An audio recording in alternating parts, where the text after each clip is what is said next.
Hey, ref, time out, man. All right, team, we're only down by 5. We can still win this. Grab some water and get back out there. Wait, no, not that water.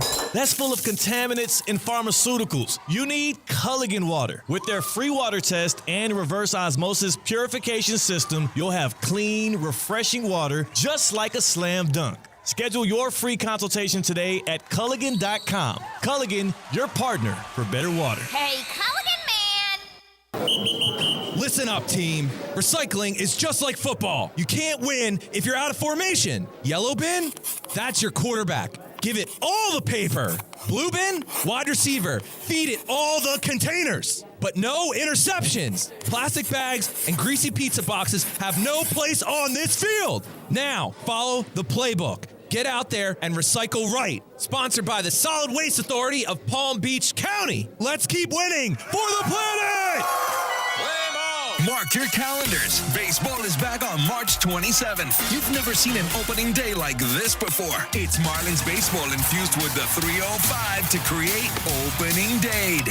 Get ready to kick off Sandy's comeback season and stay tuned for surprise icons stepping up for the first pitch and lighting up the post-game concert. This is a can't-miss global event, and it's happening right here in Miami. The whole world is invited, so get your tickets today at marlins.com/tickets. ESPN 106.3 is your home for live sports presented by Hard Rock Bet. Home of the Miami Heat, now the new home of Inter Miami. Catch all the games and the biggest matchups throughout the week right here on ESPN 106.3. Hard Rock Bet, it's Florida's official sportsbook. Try Hard Rock Bet now and receive up to $100 back in bonus bets if your first bet does not win. Hard Rock Bet, roll with us. It's offered by the Seminole Tribe of Florida. Must be 21 plus and physically present in Florida the wager. Terms and conditions apply. Concerned about gambling, call 1-888-ADMIT-IT. March just got a whole lot sweeter at DQ Grill and Chill. Enjoy the blizzard of the month, Mint Oreo. Packed with creamy mint and crunchy Oreo pieces. Want extra crunch? Try the new Crunch and Oreo cookie cone dip. And cool off with the refreshing new orange cream shake. It's like sipping sunshine in a cup. Plus, free cone day is Thursday, March 20th. Come in for a free small vanilla cone. No purchase necessary. DQ Grill and Chill with 2 locations. 4828 Lake Worth Road and US 1 just south of North Lake. Tired of being sidelined by a sports injury? Get back in the game with Baptist Health Orthopedic Care. Whether you're a professional athlete or even a weekend warrior, you can get back to doing what you love with our compassionate orthopedic team. Experience a new level of care and get back to your best. Welcome to being treated like a pro. Make an appointment today at baptisthealth.net/ortho or call 833-556-6764. Anajar and Levine. Call 1-800-747-FREE. That's 1-800-747-3733. ESPN 106.3. WUUB Jupiter, a Good Karma Brands radio station. The only thing that could stop the Knicks from scoring last night was Tracy Morgan. And unlike the Heat, he left it all on the court. Live from the Anajar and Levine Accident Attorney Studios. The man your man could smell it. Theo Dorsey is theoretically speaking. But are you a different animal and the same beast? Streaming live on YouTube. You're gonna break up with me because of what I do on the radio? Here's Theo Dorsey. Good people. It's your boy Theo Dorsey, man. Back at it on a Tuesday, a Taco Tuesday, a First Four Tuesday. And if you're a Miami Heat fan like myself, a day of reckoning, 8-game skid. The culture is in shock. The culture is on life support once again. And it all started with the trade of Jimmy Butler. I'm sad. See Cat's on the other side of the glass on the ones and the twos. Cat man, how you feeling today, dog? Ooh, Cat man. That's pretty tough, right? That was pretty tough. It just kind of happened. My Oklahoma alias, Cat man. Cat man in the mornings. Of course. 6 to 12 every single weekday. You were doing 6 straight hours? Yeah. A little radio magic makes it happen. But yeah, that's how long people heard me in Northwest Oklahoma. Man, those poor people. So for 6 straight hours, or I guess it was music as well. It's country music. A lot of country music being pumped in But for 6 straight hours, it was just like your pessimism. And then I can only imagine what it was like at 23 years old. No. Different character when you're doing music radio. That was Toby Keith. Now some Luke Combs. Did you hear? They're getting new plows down at the shop. Just the local scuttlebutt. Wait, so is that like the little bit of news we get in between our music? Is there's new plows at the area corner store? Yep. Like supposed to get 3 inches of snow. Make sure you stay here because we're going to tell you what schools are closed. Yeah. Whatever the equivalent of that is in this area, just make sure y'all still stay tapped in on ESPN 106.3. You ain't got to deal with whoever the cat man in the morning is delivering you. I'm sure some great music, but the scuttlebutt I probably would be able to do without. Is that how people feel when we come in with like the Sports Center updates and whatnot? Like, is that the equivalent? No, because they tune into ESPN because they want to know about what's going on like in sports. Like, that's the whole reason you tune in. Not on this show. I mean, that's true. I don't know how much of that you're getting here. I just keep it G with you. But like, if you want to listen to country music, and then you have me in your ear saying, "Hey, rumor has it, might be getting a new chicken shop." Sound off in the comments. What do you want to move into Enid, Oklahoma? Would that work? Like, are people like excited? They're like, "Oh my gosh!" Like, I'm actually more of a ham guy. The place where I lived at didn't have many nice things, so the way to get people to talk is like, "What do you want to move into town?" It's like, "Well, we could use a movie theater." That'd be a nice start because there was no movie theater within 45 minutes of my town. Jeez. Yeah, so that's how you got people to talk about things they want to change about their neighborhood, not what's great about it, to be honest. I wonder what are the things people would say we need to add here in Palm Beach County, maybe in City Place. I've been on a narrow campaign, and it hasn't been very strong or loud yet, but I have talked to a few pointed people about bringing a basketball arena to Palm Beach County. Specifically, if we get one here near City Place somehow. I don't know how. I'm not a construction guy. I'm not related, but get a basketball arena out here, and maybe instead of Unrivaled, the Women's Basketball League that went down there to Miami and made buku money and made some good headlines and highlights. Maybe instead of them doing that out there, we have some kind of either WNBA team in the near future or Unrivaled pull up to Palm Beach County. Oh, you're talking about a real arena. Yeah, like a real basketball arena. Not an AAU hub? No, absolutely. I mean, we have enough of that out here. We just want one court surrounded by a crowd, the best and brightest of stars. I think Palm Beach County, I think West Palm specifically, could be a good spot, a growing spot for some women's basketball action, and specifically Unrivaled, which again they brought down there to Miami, and they got a lot of people on it, and it's been great, I'm sure, and all of that. But I would like to see something come up this way, and here I am. I just want more hoops in the area, and that seems like an area of opportunity. Well, the area couldn't keep Jimmy Butler, so do you think we're like still in search of a star? Why'd you do that? Why would you do that? Oh man, hey. What's the point of that, man? To segue into our first topic.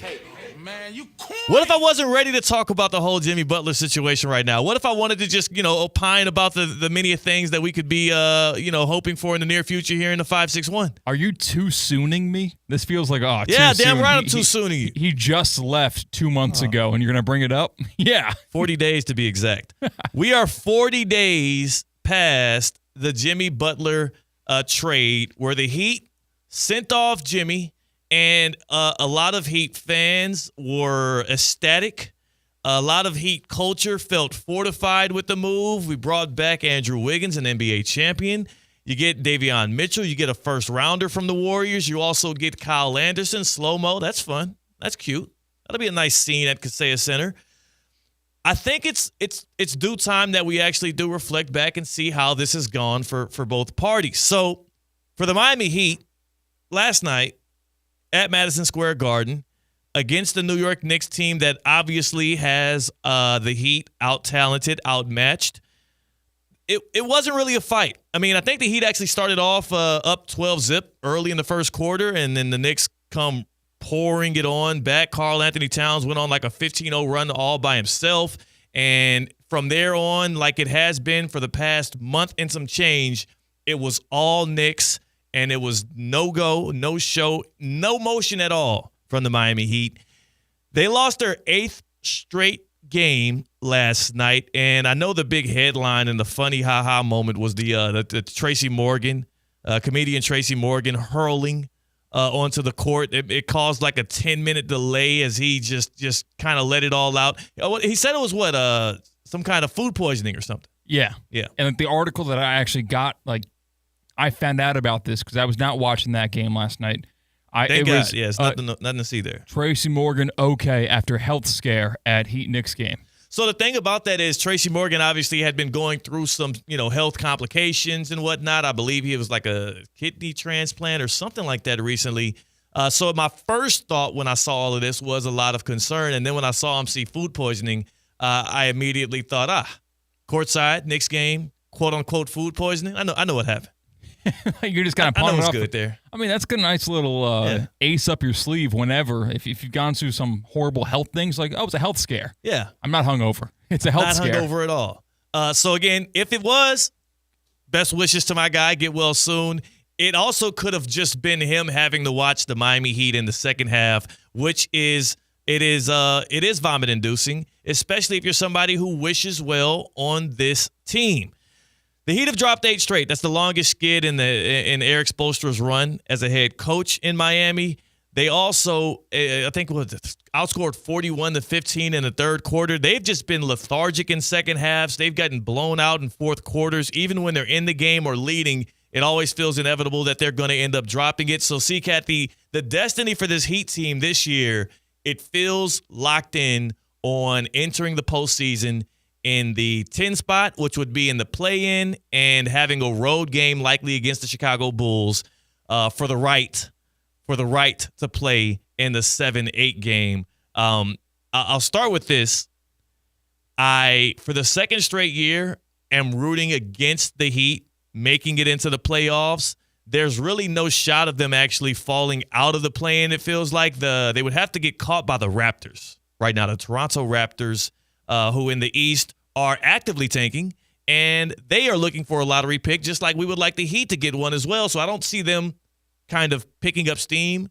It's going to be a real lethargic roll to a finish here for Miami as they enter the play-in and hopefully lose and hopefully get a better pick. That's not really what I want to talk about here today. What I really want to talk about is the other side of the trade, because as Miami has been absolutely abysmal, as Miami has failed to find a way to score the basketball consistently, and the defense has been decent, but the offense has been, like, anemic. Out in the Bay, I know last night didn't go the way, in the way of the Warriors, but out in the Bay, Jimmy Butler and Steph Curry have seemed to be a match made in heaven. And for the 18th straight time, the franchise that gives up on Jimmy ends up looking like the idiotic one, because the franchise that acquired him is soaring to heights that they did not see before. The Golden State Warriors don't look now, but the Golden State Warriors are a legitimate threat to come out of the Western Conference, and this is a stacked West in the NBA. I really do feel like the addition of Jimmy Butler, not only has it brought a new level of playmaking to that offense for Steph Curry and Draymond Green, not only has it brought a new level of defensive intensity and leadership, but also it brings a belief that Curry at 37 years old can do the unthinkable and win a 5th ring and go on another run that we did not predict. Remember 2021 when the Warriors out of absolutely nowhere, they make that run and win a champion? We're like, whoa, it's not over yet? Yeah, that was the last Patriots championship we thought was like out of nowhere. Wait a second, something was special there, and no one saw that coming. We were writing books about the Warriors dynasty as if it was posthumously. It happened already, posthumously. Yeah, that too. You made it sound like it was like humorous, not post life. Oh yeah, I guess I've only written or read that word. I've never said it out loud. It's always weird. It's always fun when you stumble across one of those. Like, that happens to me all the damn time, and I'll say something so confidently as well, and people are like, "Yeah, that's absolutely not what you meant." I think the last time that happened to me, I wish I could remember it. It was one of these words. I think it was like enigmatic or something like that. I forget, but it was embarrassing. Either way, going back to this Warriors run right now. They're 14-2 since they've acquired Jimmy. Since the trade deadline and games that Jimmy Butler has played in, the Warriors are 14-2. Last night, it was a really weird weekend in general for the NBA. Teams that were streaking, they all lost. And not only did they lose, C-Cat, they lost to these like downtrodden teams resting players. The Warriors played the Nuggets last night. And Obviously, the Nuggets are a really good Western Conference foe. They're one of the tops in the conference. They're another team that could come out. They played the Nuggets not only without Jamal Murray, not only without Christian Brown, but also without Nikola Jokic, Cat.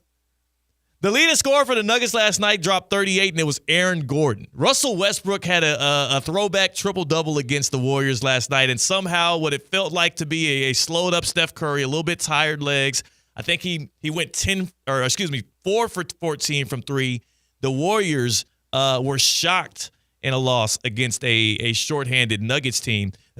Notwithstanding, right? Like, I just take that and blow it out. Like, I don't want to see that. The Golden State Warriors still have one of the preeminent teams in the league right now, a top 10 defensive team, a guy like Curry who can drop 28, 30 any given night. That is going to be another threat coming out of the West. And stop me if you've heard this before, but I just feel like there's so many actual squads out West that I can see winning a title, and really there's only like 1 or 2 in the East. So we're gonna have like 18 clips on YouTube of me saying, hey, this Western Conference team is a true title contender. Throw it on the books right now. I feel like an idiot at this point. I just did this with Lakers like 2 weeks ago. So, like, of the teams that are right now in the playoff picture of the West, who are you saying is a paper tiger? Like, is not all they're cracked up to be, is a 2 seed that really deserve to be it? The Rockets are the 2 seeds right now, and the Rockets are not. The Rockets are going to be, especially depending on who they draw, that's going to be one of those situations where, you know how like in March Madness, as we're getting ready to fill out brackets, and everybody always hovers and gravitates towards a certain like 5-12. That'll be the Rockets. Yeah, it would be a lot of people picking the 7. Yeah, well, right now the 7 is the Minnesota Timberwolves, of course, the play-in tournament notwithstanding. Yeah. So we'll see how that actually shakes up. But that'd be a very popular tip. Give me the Wolves. If it's Minnesota versus Houston, you'll almost see like the ESPN FPI predictor be at like 60-40 for the 7 seed, if not worse. Yeah, the T-Wolves will be favored in that series.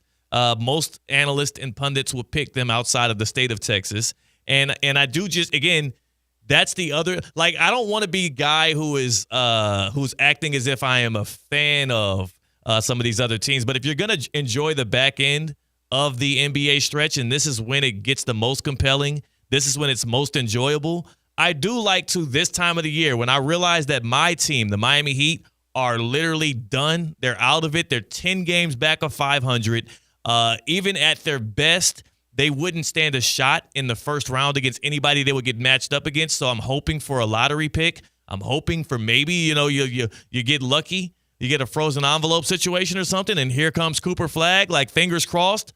So I'm scrapping any Heat games from my purview going forward this year. And as I do, I can't help but feel myself internally rooting for Jimmy Butler and the Golden State Warriors to make a push for a title this year. Like, I'm absolutely like, I feel like a pseudo fan of the Warriors, and it feels sacrilegious because I'm supposed to hate Jimmy Butler because he left the Heat in a very unceremonious way.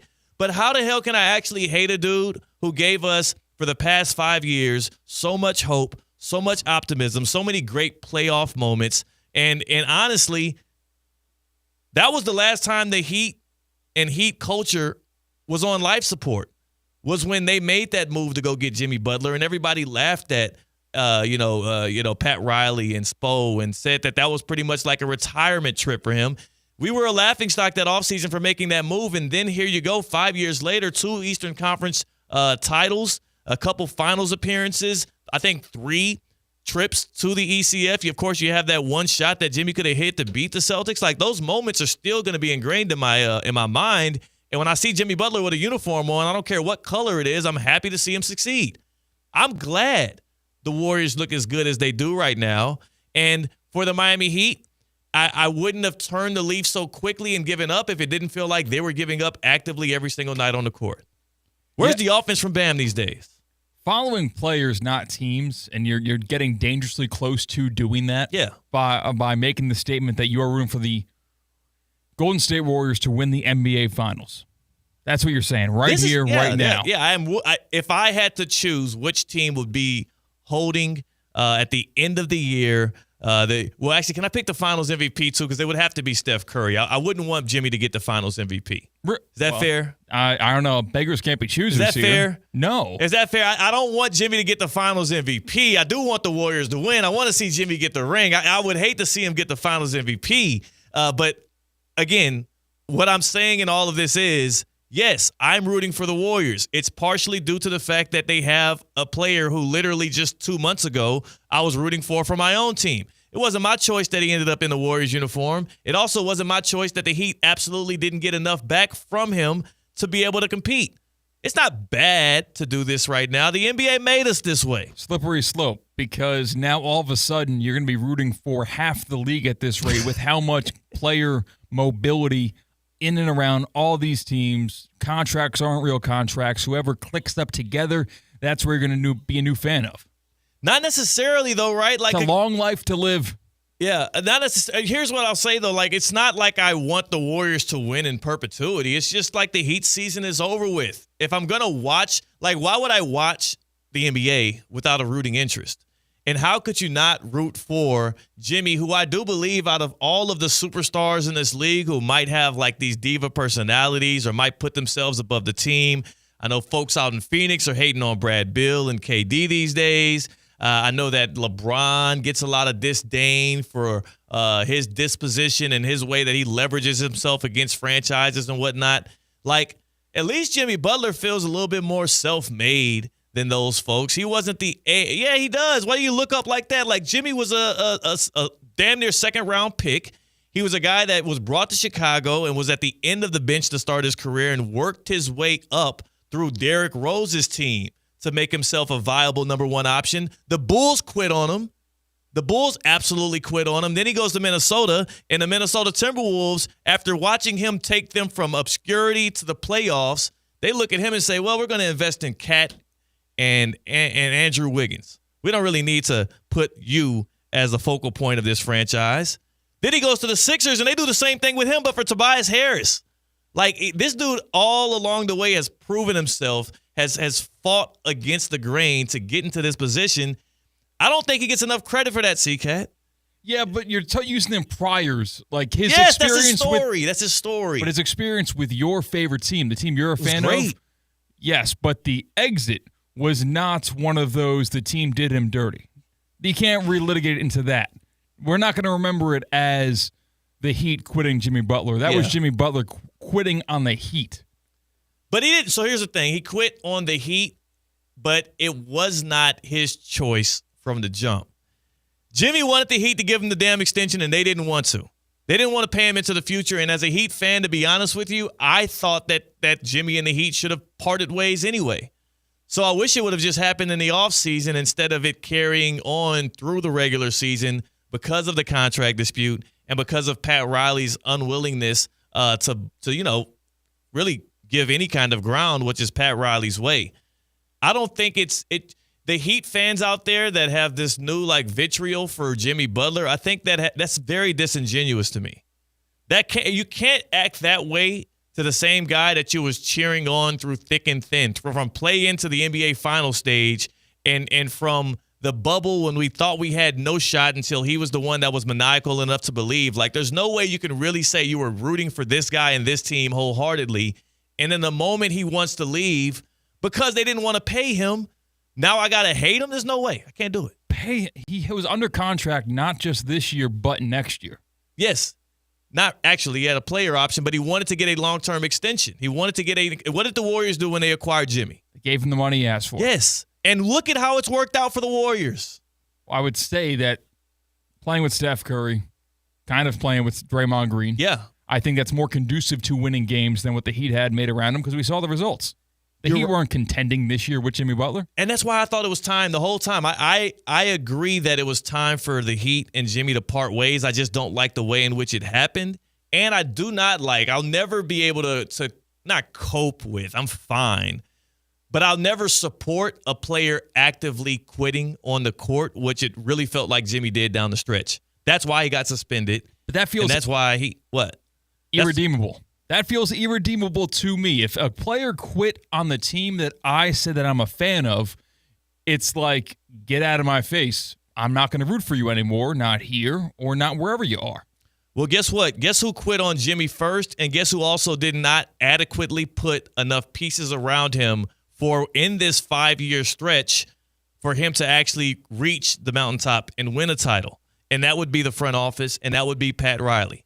because they're the ones that said, we're not. We're going to let you play this contract out, and you don't play enough games in the regular season, and you don't give enough effort or be available for the playoffs for us to make it all the way to the final stage.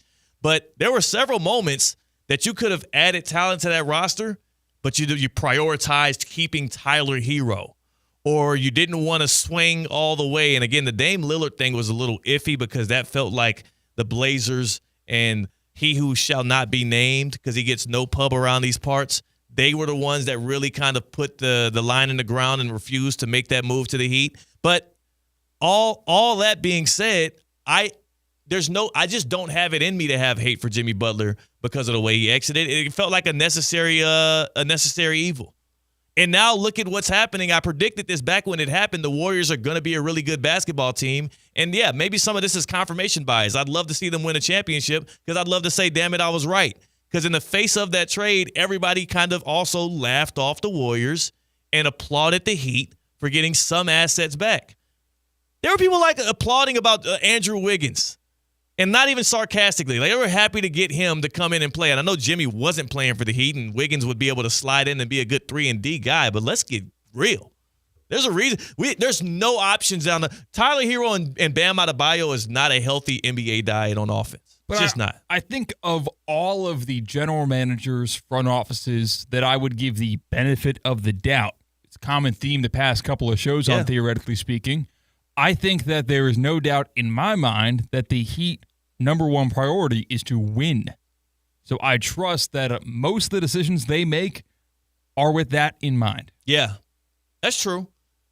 And I think that's why they didn't want to extend Jimmy, because this team with Jimmy on an extension would be a team, honestly, not going anywhere. Likely a 4 or 5 seed at best. And he did nobody wanted to see that. And you can speak on it better than me, but he did a lot of good for the Heat. And you did speak on it in the last 10 minutes, but he didn't win a championship. He didn't. So I feel like sometimes you are owing of a player. You're in debt to a player who delivers you a championship in the future a little bit.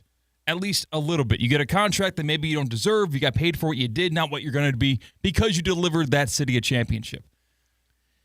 The Heat never honestly had a shot at winning a title during this Jimmy Butler run of these past 5 years. And a lot of it was overachieving, and a lot of it was Spoelstra as a head coach, Jimmy as a leader and as a veteran, Bam Adebayo and his versatility as a defender, and not really on the offensive end, but he gave enough. Like, the Heat were winning on the margins, and a lot of that was driven by Jimmy Butler. Like, the very fact that they made it to 2 NBA finals with that roster, like, the very fact that they got through the Celtics so many times, as we look back on this Celtics era of Tatum and Brown, of course, there's going to be a lot of, like, tales of how long it took for them to finally get over the hump.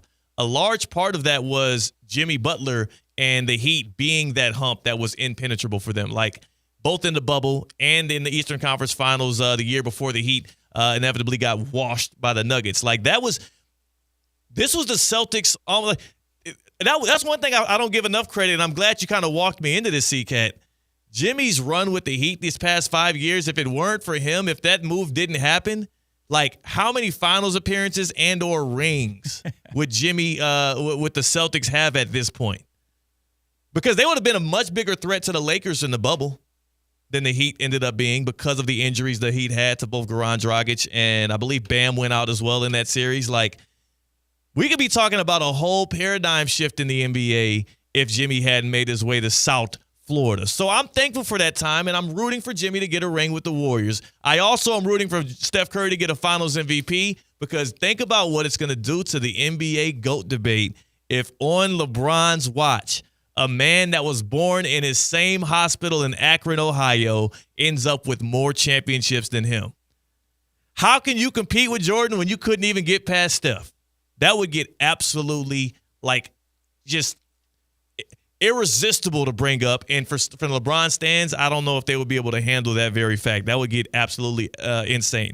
On the other side here, C-Cat, we got a new mock draft from Mel Kiper. We're going to break that down, as well as we got Mike Tannenbaum, former GM of the Jets and former VP of football operations of the Dolphins. He's going to pull up on us.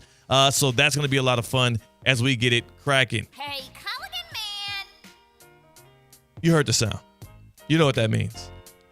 It's not always possible to see contaminated water coming out of the faucet, but the taste is difficult to ignore. Hey, Culligan man! And what about the plastics and pharmaceuticals that are now in the water? These pollutants could be literally the cause of health issues for you or your family, the cause of skin problems for you or your family.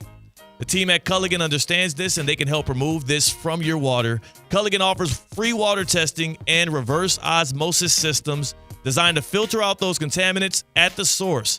Literally, when you get that water test, they'll show you what's exactly in your water. They have percentages of what these things are and how harmful they could be to your body. And that's why Culligan is the way to go. They've been helping out the local community since 1936. Get your free water test today. Find out what's in your water by going to Culligan.com and just say, Hey, Culligan man! On the other side, we break down the latest Mel Kiper draft. He has 3 quarterbacks in the top 10.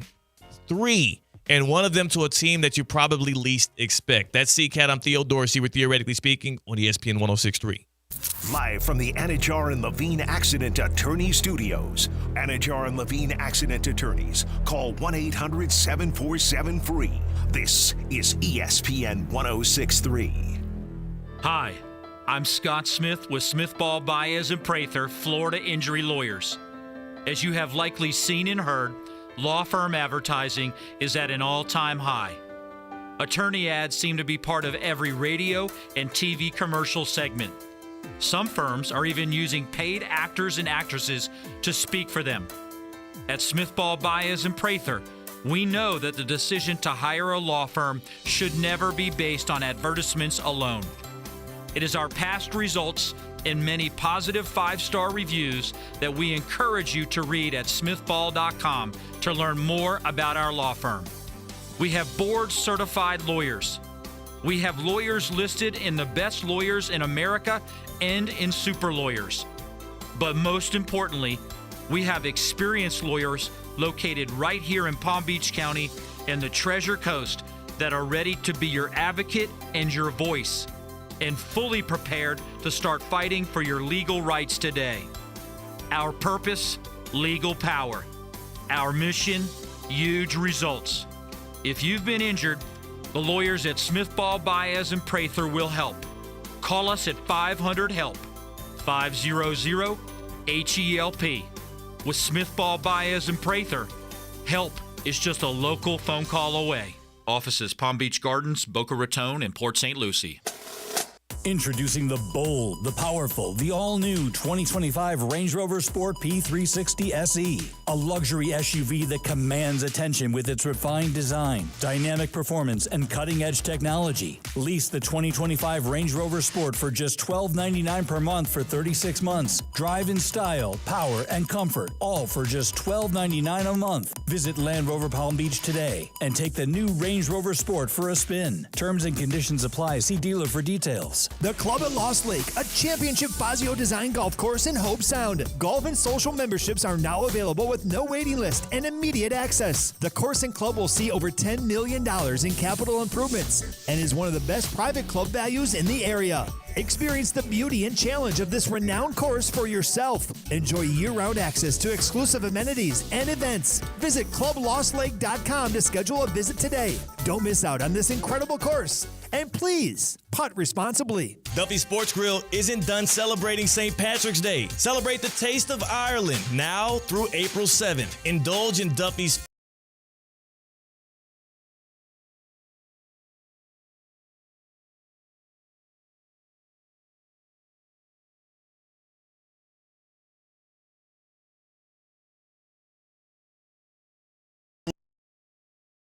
now through April 7th at your nearest Duffy's. Duffy's, our game is always on. Breaking news on ESPN 106.3 is brought to you by St. Lucie Battery and Tire. This just in, we begin this hour with breaking news. When news breaks, ESPN 106.3 has it covered. We've had developments. ESPN 106.3 can now report. When your vehicle breaks, St. Lucie Battery and Tire fixes it. Stay tuned to ESPN 106.3 for more breaking news. Brought to you by St. Lucie Battery and Tire. Sometimes old school just sounds better, like a crisp cassette, a booming stadium chant, and ESPN radio. Stick with the station that never fumbles. ESPN 106.3. No gimmicks, no nonsense, just sports the way it should be. Stay classic. ESPN 106.3. Welcome to Recycle Right Trivia, sponsored by the Solid Waste Authority of Palm Beach County. Question 1. What belongs in the yellow recycling bin? Newspapers, cereal boxes, magazines? Correct! Now, blue bin, what goes in there? Plastic bottles, aluminum cans, glass jars? You nailed it! Remember, Palm Beach County, recycle right and stay in the game for our planet.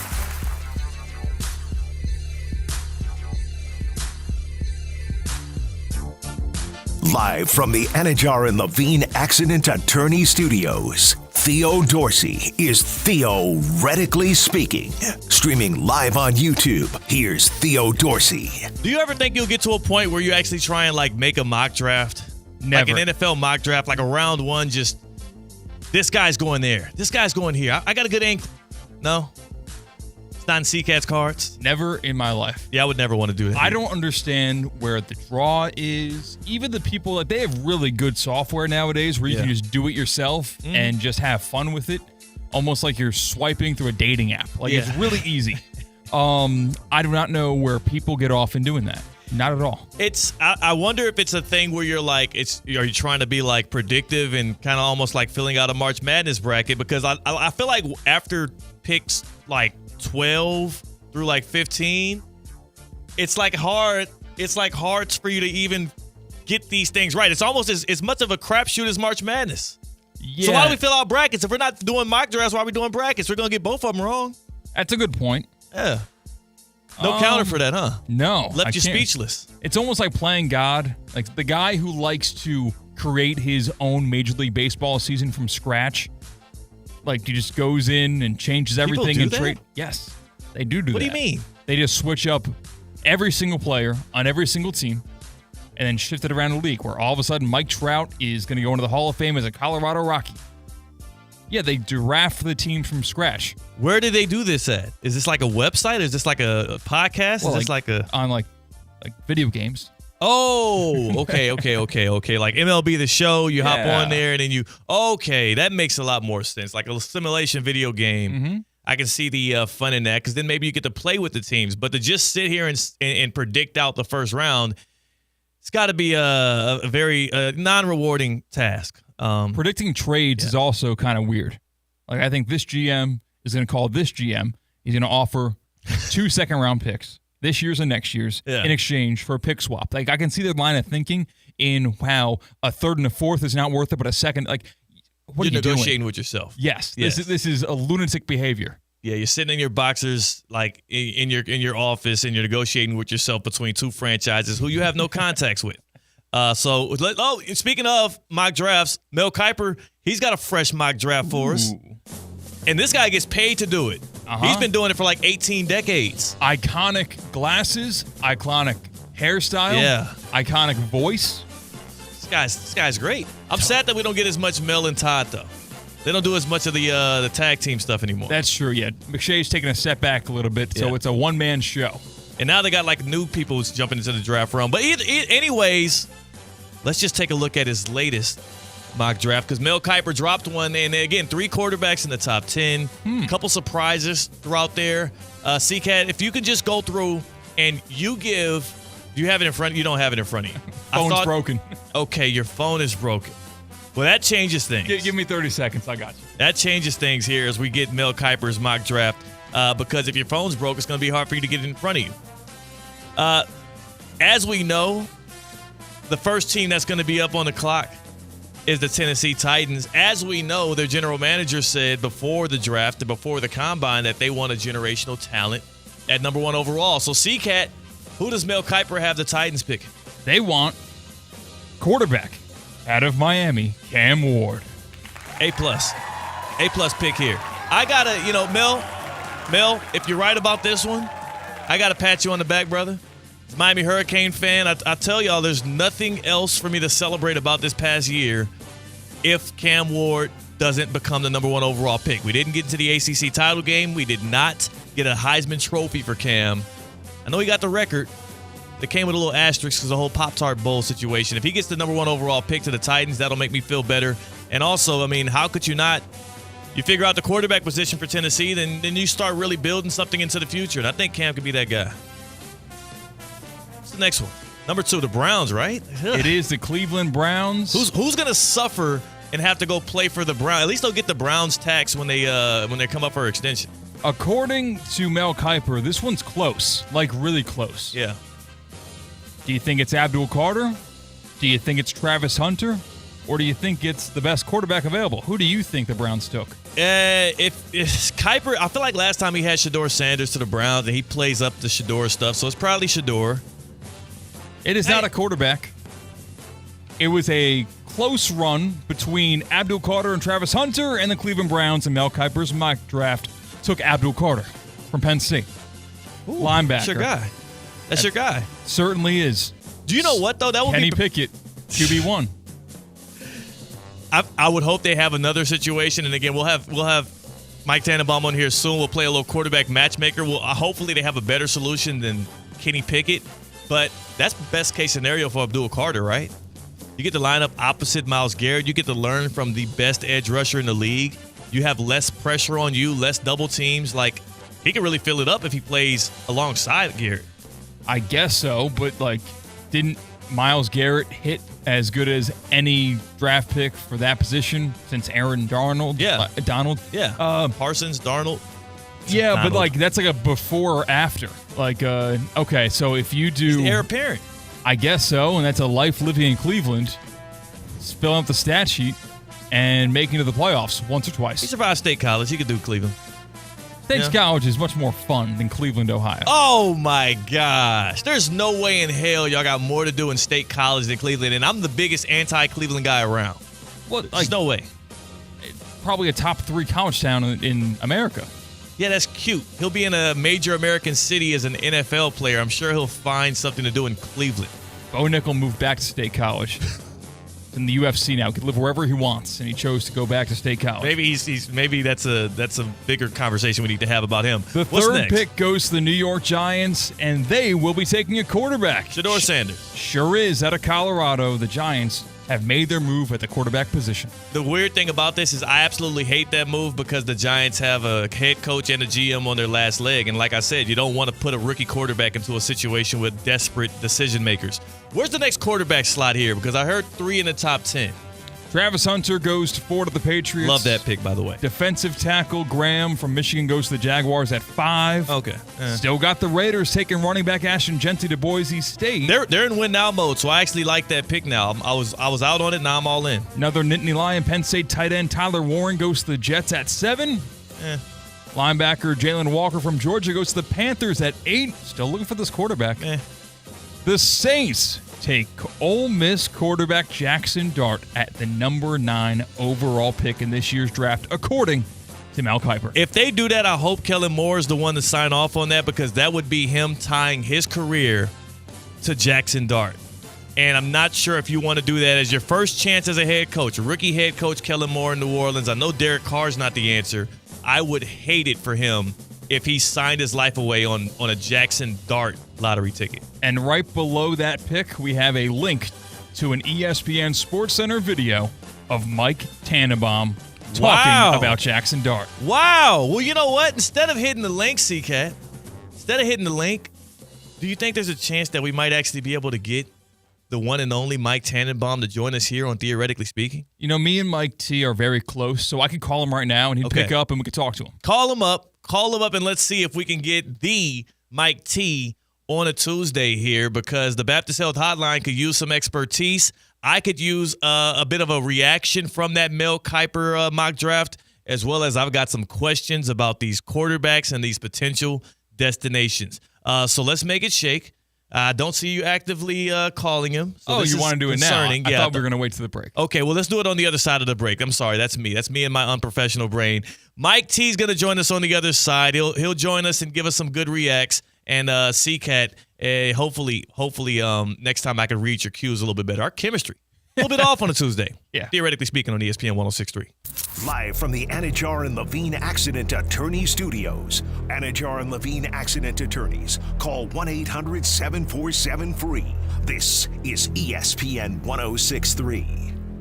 Looking to lose weight without painful injections? Introducing semaglutide oral spray, a game changer in weight loss, now available at whyweight.net. This revolutionary spray delivers the proven power of semaglutide in an easy, needle-free, affordable solution. Get started today. Visit whyweight.net to learn more about the semaglutide oral spray and take control of your weight loss journey. That's the letter Y, WEIGHT.net. Duffy Sports Grill isn't done celebrating St. Patrick's Day. Celebrate the taste of Ireland now through April 7th. Indulge in Duffy's favorites like thinly sliced certified Angus corned beef and the Reuben Burger on a half-pound certified Angus patty. And raise a glass with Irish favorites like the Jameson Green Tea Shot, Creamsicle Martini, and Jameson Black Barrel Old Fashioned. Taste of Ireland now through April 7th at your nearest Duffy's. Duffy's, our game is always on.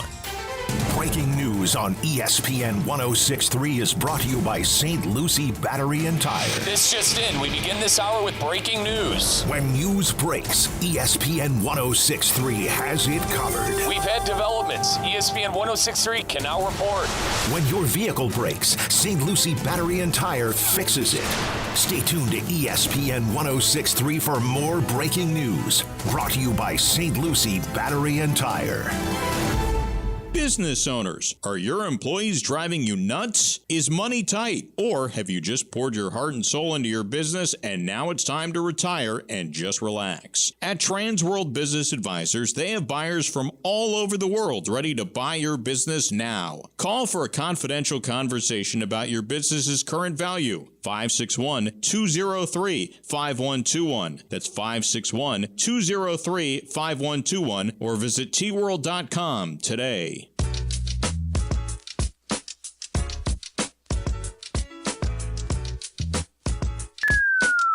Live from the Anajar and Levine Accident Attorney Studios, Theo Dorsey is theoretically speaking. Streaming live on YouTube, here's Theo Dorsey. I'm excited for some Mike Tannenbaums today on a Tuesday, so we'll see what the former GM has for us. We got a Mel Kiper mock draft in front of us as well, so I think that's going to be the first place I start with our guy who is currently on the phones here, and he joins us now on Theoretically Speaking, former GM of the Jets, former Executive Vice President of Football Operations for the Dolphins, Mike Tannenbaum. How you doing on a Tuesday here, Mike? Doing great. We're in fully mock draft season, are we? Got the NCAA tournament, mock drafts. You know, what a time to be alive. Do you even still fill out? Do you bracket? Are you a bracket guy? You filling them out, or do you just watch the games and enjoy? No, I just kind of watch the games, enjoy it. But I'll tell you what. How about the SEC? I mean, growing up, it was the Big East, the ACC. SEC getting 14 teams in is unbelievable. Right. That the dominance of that conference. We thought they took a little bit of a back seat because the Big Ten took over football, and then while we weren't watching, they absolutely are obliterating things on the hardwood. So we'll see how that pans out. We'll see how crowded that Sweet 16 is with the SEC teams. Mike T, I look at the Mel Kiper first-round mock draft, and the one pick that stands out to me most, that I like the most, is at number 4, the New England Patriots. He has them picking up Travis Hunter. He likes him to be primarily playing as a receiver for the Pats and maybe a little bit, in spots on the defensive side. But how much do you kind of like that fit for a team that has so many holes to fill? They pick the one guy that can fill multiple at the same time. Yeah, he's historically interesting, guys. Just average, like 114 snaps a game. Just to do that at the Division I level is unbelievable. You're talking about world-class shape. You're talking about one of the smartest players to ever play, to be able to actually, understand schemes on both sides of the ball. So you're talking about the rarest of the rare. I would actually play more at corner because they're so hard to find. But he's going to be really successful regardless of what he does. And it'll be fascinating to see who picks him and what their plan is. Yeah, Mike T, I mean, you could call me an idiot, but I feel like Travis Hunter is the one guy that like 10 years from now, we're going to look back on it and be like, how in the hell did he not just go number one overall? Like, were we overthinking it? The Titans said they want a generational talent, and what's more generational than a guy that literally has done something we have not seen in a generation, right? Yeah, no, I think that's totally fair. Like, is this guy Michael Jordan? Like, is he legitimately, like, what we're talking about, the next Jordan? It's hard to argue that he isn't. It's just so rare. Like, when you think the best of the best, right, high school, they go to college, maybe they're a great player on one side of the ball, but what he's really doing to dominate on both sides of the ball is just, like you said, it's truly generational. Yeah, me and Theo got in an argument, Mike T, a couple of weeks ago, and I was willing to definitively say that Travis Hunter can't win the specifically the MVP award in the NFL because of the positions that he will play, if he's playing multiple positions, because it's a quarterback award. And I know he can make a great impact on a team, but it will never be able to approach the impact that the best quarterback of a given season can do. Am I off base here? Yeah, no, that's interesting. Boy, I do think this MVP award's really become, the quarterback award, because, this year, if you're taking nothing away from Josh Allen, we talked about it, all fall guys, right? Like Josh Allen, is it Lamar? But boy, like when you really take a half a step back, I mean, it was Saquon Barkley. Oh, yeah. It was Saquon Barkley in the preseason. It was him during the regular season. It certainly was him in the postseason. He was the best player on the best team, and he was clearly the difference between, when the Eagles lost to the Chiefs and then obviously just, they beat them. So it's a great point. I would love to see the MVP get back to exactly that, because does Myles Garrett or Micah Parsons ever get into that conversation as well? Right. That's the thing. And I think the crux of my argument there when we talked about Travis Hunter potentially winning an MVP is like, if he proves to be in one given year a top 5 receiver and a top 5 cornerback for a team. And again, how do you rate that? How do you really judge it? Well, I mean, he just did it and won a Heisman at Colorado. So I think there is a way to maybe kind of figure that out. But I think if he's able to provide that level of impact on a team that wins 12 or 13 games, there's a route. There's a route for it, and it would have to happen, hopefully in the vacancy of a great quarterback year. Mike T, though, you talked about the running back position. You talked about Saquon Barkley. What would the Raiders picking Ashton Jeanty at number 6 tell you about what they feel their roster is like right now, like they're ready to contend this? Yeah, I that makes a lot of sense to me. I think that just says, hey, Pete Carroll's back. He's got a good quarterback in Geno Smith. He's got a tight end in Brock Bowers, and we're going to run the ball and play really good defense. That's totally on brand for, if you think about what Pete Carroll's really good Seahawks teams were. That's how he wants to play the game. That's how he identifies with it. That makes a lot of sense on a number of levels. And I think the thing about Jeanty is he runs hard. He breaks a lot of tackles. He can catch. He's explosive. I don't think he has the physicality of a guy like Marshawn Lynch guys, but I think he's a really good player that's going to come in. And again, like when you're building a program and you're trying to, like, for lack of a better term, settle things down, establish like a new way of doing things and some credibility, what better way to do that than being able to, run the ball with a guy like Ashton Jeanty? Forgive me for using the NFL cliche copycat league, but would investing this much of draft capital in a running back like Ashton Jeanty just be looking at 2024's NFL season and see a rejuvenation of the running back, the reemphasization with Joe Mixon having a hot start, obviously Barkley and Derrick Henry? Would it really kind of tail from that, where if we didn't see that last year, we wouldn't see Ashton Jeanty go in the top 10, let alone at 6 overall? Yeah, I probably see it a little bit differently because a lot of the teams that I were on that were very good had great running backs, and I just think that's part and parcel of building a consistent winner. And again, I think this is more, regardless of what had happened last year, I think this is more of a way like Pete Carroll. Pete Carroll had Reggie Bush at USC. I think it's just the way he's built. And when you generalize defensive head coaches, typically they're going to run the ball and play really good defense. Mike Tannenbaum, former GM of the Jets, joining us here on Theoretically Speaking on ESPN 106.3. We're talking about Mel Kiper's latest mock draft. And at number 9, Mike T, he has the New Orleans Saints selecting Jackson Dart out of Ole Miss. Now, if you're the GM of the Saints and you're thinking about making this pick, there's no way you make it without you feeling like Kellen Moore is willing to tie his career to that quarterback, right? Well, you do have Derek Carr, right? So I do think it gives you a little bit of wiggle room here. But look what's going on with like these great franchises, right? The Pittsburgh Steelers, the New York Giants, Cleveland, obviously not in the same breath, but teams that don't have quarterbacks. And like the best time to look for one is when you have one. So I do have a mock draft coming out next week. Jackson Dart will be in the first round, probably not that high, but I would be surprised if Jackson Dart wasn't a first rounder. If you're in the year one and you can get one, why not? I get you on that. I'm just curious because when you draft a quarterback with that high of draft capital and you're a rookie head coach, it does feel like the success of that guy at that most important position will dictate what the franchise thinks about keeping you later on. Like, I think that's how a lot of coaches end up getting fired. And I'm just again, you know better than I because you've sat in that chair, but I'm just curious if they do make that pick, it has to be that Kellen Moore has a high level of confidence in what Dart can be as a prospect. And again, he's been rising as of late, and you see it as well. Mike Tannenbaum joining us here on Theoretically Speaking, talking about mock drafts. One last thing for you. I'm curious about the recruitment of Aaron Rodgers to Pittsburgh here. We saw Cam Hayward, a longtime Pittsburgh Steelers captain, saying that he wouldn't go out on a limb to recruit Rodgers to the Steelers. They still don't have an answer on whether it's going to be Russell Wilson or are they going after the future Hall of Famer Rodgers. Like, for you, back when you were in the GM seat, how often did you lean on players to recruit high-level players to come and join the team? And also, is it a bit of a red flag that Steelers players are not like outwardly, hanging out hopes for Rodgers to be their savior? Yeah, that happens probably more than you think. I think the best form of recruiting is peer-to-peer. Hey, this is what it's really like here. Here's why you're going to like it. I think that's a really good technique.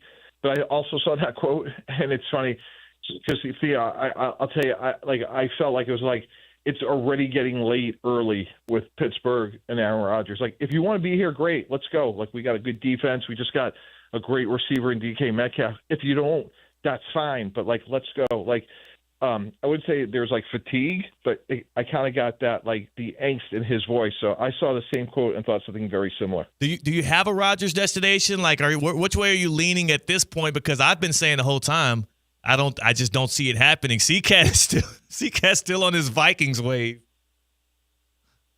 Yeah, it's funny, guys. I would have been so wrong. I was like, oh, this would have been a wrap with the Steelers 10 days ago. So I like, what are we waiting on here, fellas? Like, let's go, right? CCat just wants to know. Last time, CCat was one of the first people I heard that brought up the Vikings as a potential destination. And Mike T, I don't know if you remember, but you audibly laughed in his face. It makes no sense to me. It makes no sense to me whatsoever. Okay, so you still chuckle at the idea of it, but does it at least sound real? Because more and more people are reporting it's a possibility. I agree with you. It would be a ridiculous decision to do that. I think they should lean with J.J. McCarthy. But does it feel a little bit more realistic now?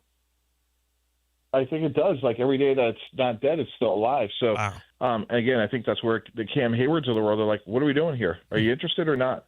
Yeah, well, we'll find out hopefully soon. Rodgers' destination. Mike T, appreciate you joining us. Good luck with, I guess you're not filling out your bracket, but I guess Godspeed to you then, because you're going to enjoy your March while the rest of us are ripping ours up and crying. Have a good one. All right, guys. Sounds good. Thank you. That was Mike Tannenbaum. He joins us, as always, courtesy of Eisner Ampner, and he does so on the Baptist Health Hotline. You know what it is with Baptist Health Orthopedic Care. They take care of you when you are in a time of need. What might that need be? Well, are you experiencing foot and ankle pain and need to see an expert in the field? Baptist Health Orthopedic Care is a team of foot and ankle orthopedic surgeons and specialists who are regarded as leaders in their specialty. Visit baptisthealth.net/ortho to learn more today.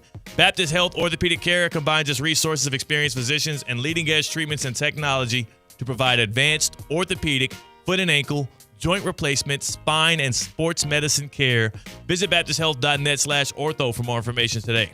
Baptist Health Orthopedic Care has offices conveniently located in Palm Beach County through the Florida Keys. Learn more by visiting baptisthealth.net/ortho. Hell of a Tuesday. And this Tuesday would be nothing if not for our favorite vehicle, our engine that we use to get from headline to headline all across the sports. Talking about the Get Around. I get around. What you mean you don't know? Round and round. Check it go. I get around. It's that time, C-Cat. And where are we headed first on this lovely Tuesday? Next stop, Tokyo, Japan. The That's a Get Tokyo Around's Tuesday. got wings to it, baby. Hey. We're flying across the world because the Dodgers beat the Cubs 4-1. Not a spring training game. No, this game mattered. Like it was a real regular season game that happened to take place in Tokyo. And man, the Japanese player showed out. Yamamoto threw 5 innings. Shohei Ohtani, 2 hits, scored twice. Dodgers got the win. And I did not know this existed until about 2 hours ago.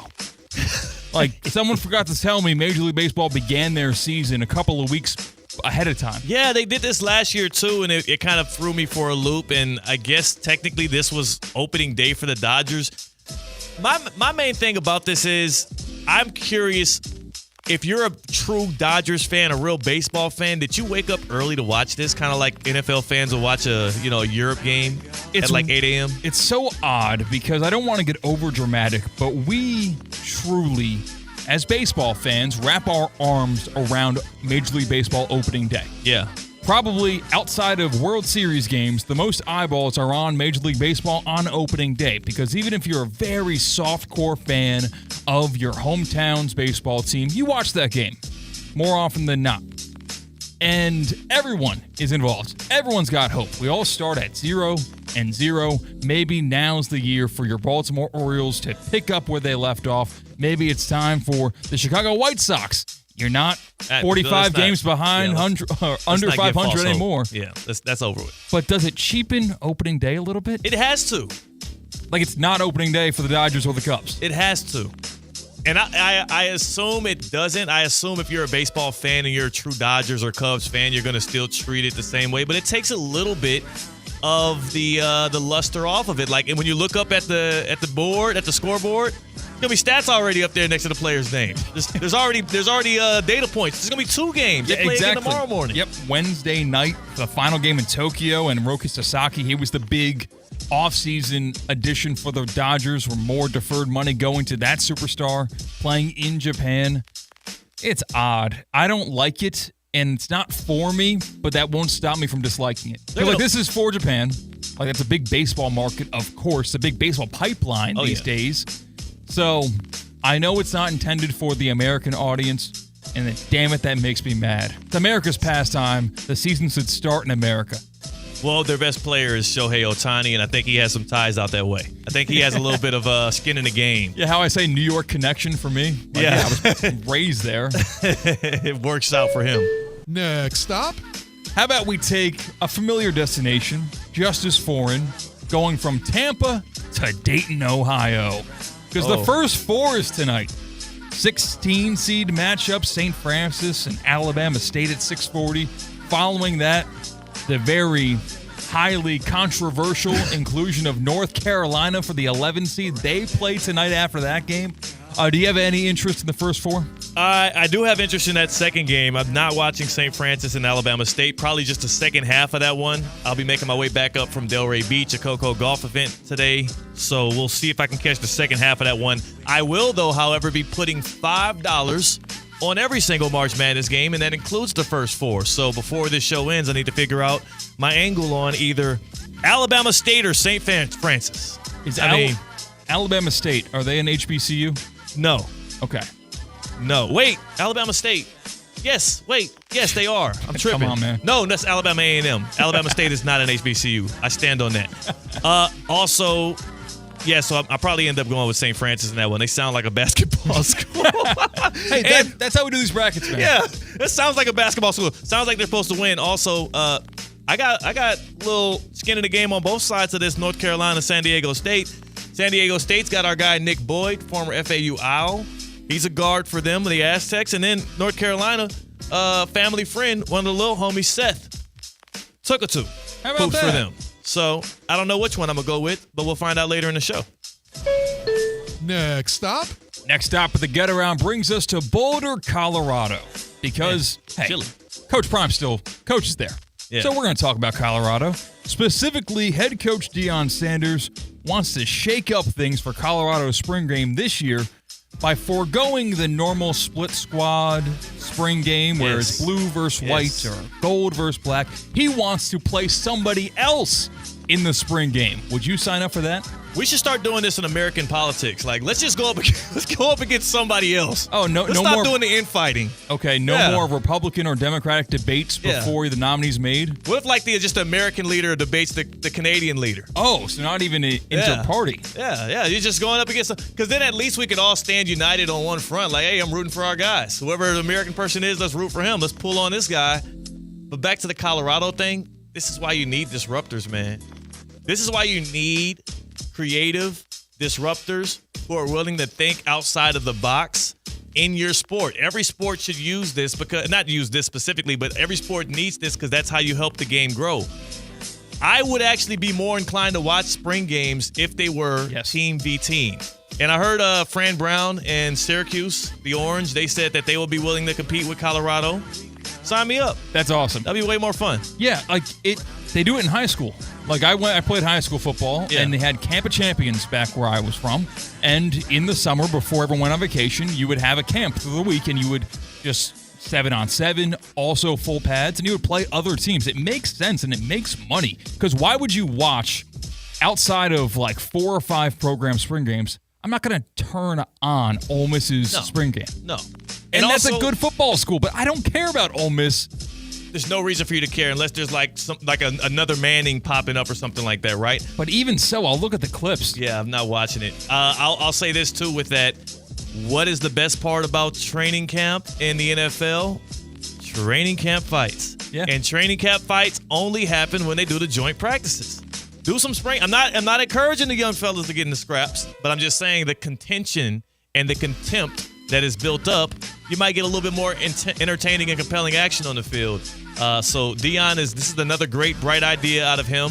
Every now and then he gets one right, and I think this is spot on. There's other programs right now that are canceling their spring games because they're scared of other teams recruiting their players. Whoa. They're scared of the transfer portal. They're like, why would I put a showcase on with these guys just so you can hit them up later and get them to your school? The only argument against it, if you're an organization, is you're afraid of injuries, because that cornerback from Texas is not going to care about the well-being of the running back from Georgia. I ain't going to care about it in the regular season either. He'll get an injury or two here. It's a spring. He'll be good by the fall. Yeah, you got the full summer to heal up. Heal up, champ. You'll get back to him. You know the real problem is going to be teams wanting to do it at their campus and not the other way around, because you want to talk about poaching and recruiting. If you bring your kids to a campus that's really nice, that's a recruiting visit. Well, that's those girls are pretty. Visit. Yeah, that's gonna. They don't have. No, it's in Syracuse. It's kind of rough up here. Like, imagine like a Syracuse. Like, if you're Syracuse, you better stay north of the Mason-Dixon line, because you don't want to go somewhere where it's warm. You don't want to come down to like a school of equal power, but just in a warm weather state. Yeah, there's still snow on our grass. Yeah, you guys are sunbathing on the campus. That's pretty nice. Hell no. And our last stop brings us to Roger Dean Chevrolet Stadium, because by the looks of it, we're going to be there tomorrow. Oh, man, I'm pulling up, dog. If there's a Dean dog, then the homies are pulling up. And I believe there's going to be many a Dean dogs at the stadium, at the Dean tomorrow. Spring training has arrived, and it's still cracking. Come out to America's busiest ballpark. The Marlins and the Cardinals taking the field before the season begins, I guess, at least for them, because the Dodgers and the Cubs are already after it. Bring your groups, celebrate your birthdays or anniversaries, experience the VIP batting practice. Also, get up close and personal with the pros. That's what spring training is all about. Visit RogerDeanChevroletStadium.com or stop by the ticket office today and purchase your spring training experience. See you at the ballpark. And guess what? After the ballpark, Tina and I gonna hit a little happy hour in the area. That's the great thing about the ballpark out there at Roger Dean. It's a lot of good activations around there between Abacoa and Alton and stuff. It's good vibes. A full day. Yeah, it's gonna be good times. Speaking of happy hour, that's next. And Tina's in the house, so stick around. We got some great stuff, including a draft of the March Madness teams to see who's going to end up with the national title team. By the way, the winner, very, very good incentive for them. So you're going to want to hear that. And we got a giveaway for our fans. Oh, oh man, it's going down. That's C-Cat. That's Tina. I'm Theo Dorsey. We're Theoretically Speaking on ESPN 106.3. Anajar and Levine. Call 1-800-747-FREE. That's 1-800-747-3733. ESPN 1063. WUUB Jupiter, a Good Karma Brands radio station. This spring, speed returns to South Florida. NASCAR weekend at Homestead Miami Speedway. Go get it done. Green. Where high octane meets the high banks. And gear up for spring break in the fast lane. 3 races, 3 days, one unforgettable weekend in racing paradise. NASCAR weekend at Homestead Miami Speedway. March 21st through the 23rd. Get your tickets now at homesteadmiamispeedway.com. As market dynamics change, the quality and service you receive from your accounting firm shouldn't. Partner-owned since 1923, Anshin Accountants and Advisors take the time to get to know you and your unique circumstances to help resolve complex issues and develop innovative tax and accounting solutions tailored to meet your goals. If you're a high net worth individual or business owner eager for a strategy to maximize tax savings, let Anshin deliver value where others can't. Visit ANCHIN.com. Anshin Accountants and Advisors, recalculating what's possible. Hey, ref, time out, man. All right, team, we're only down by 5. We can still win this. Grab some water and get back out there.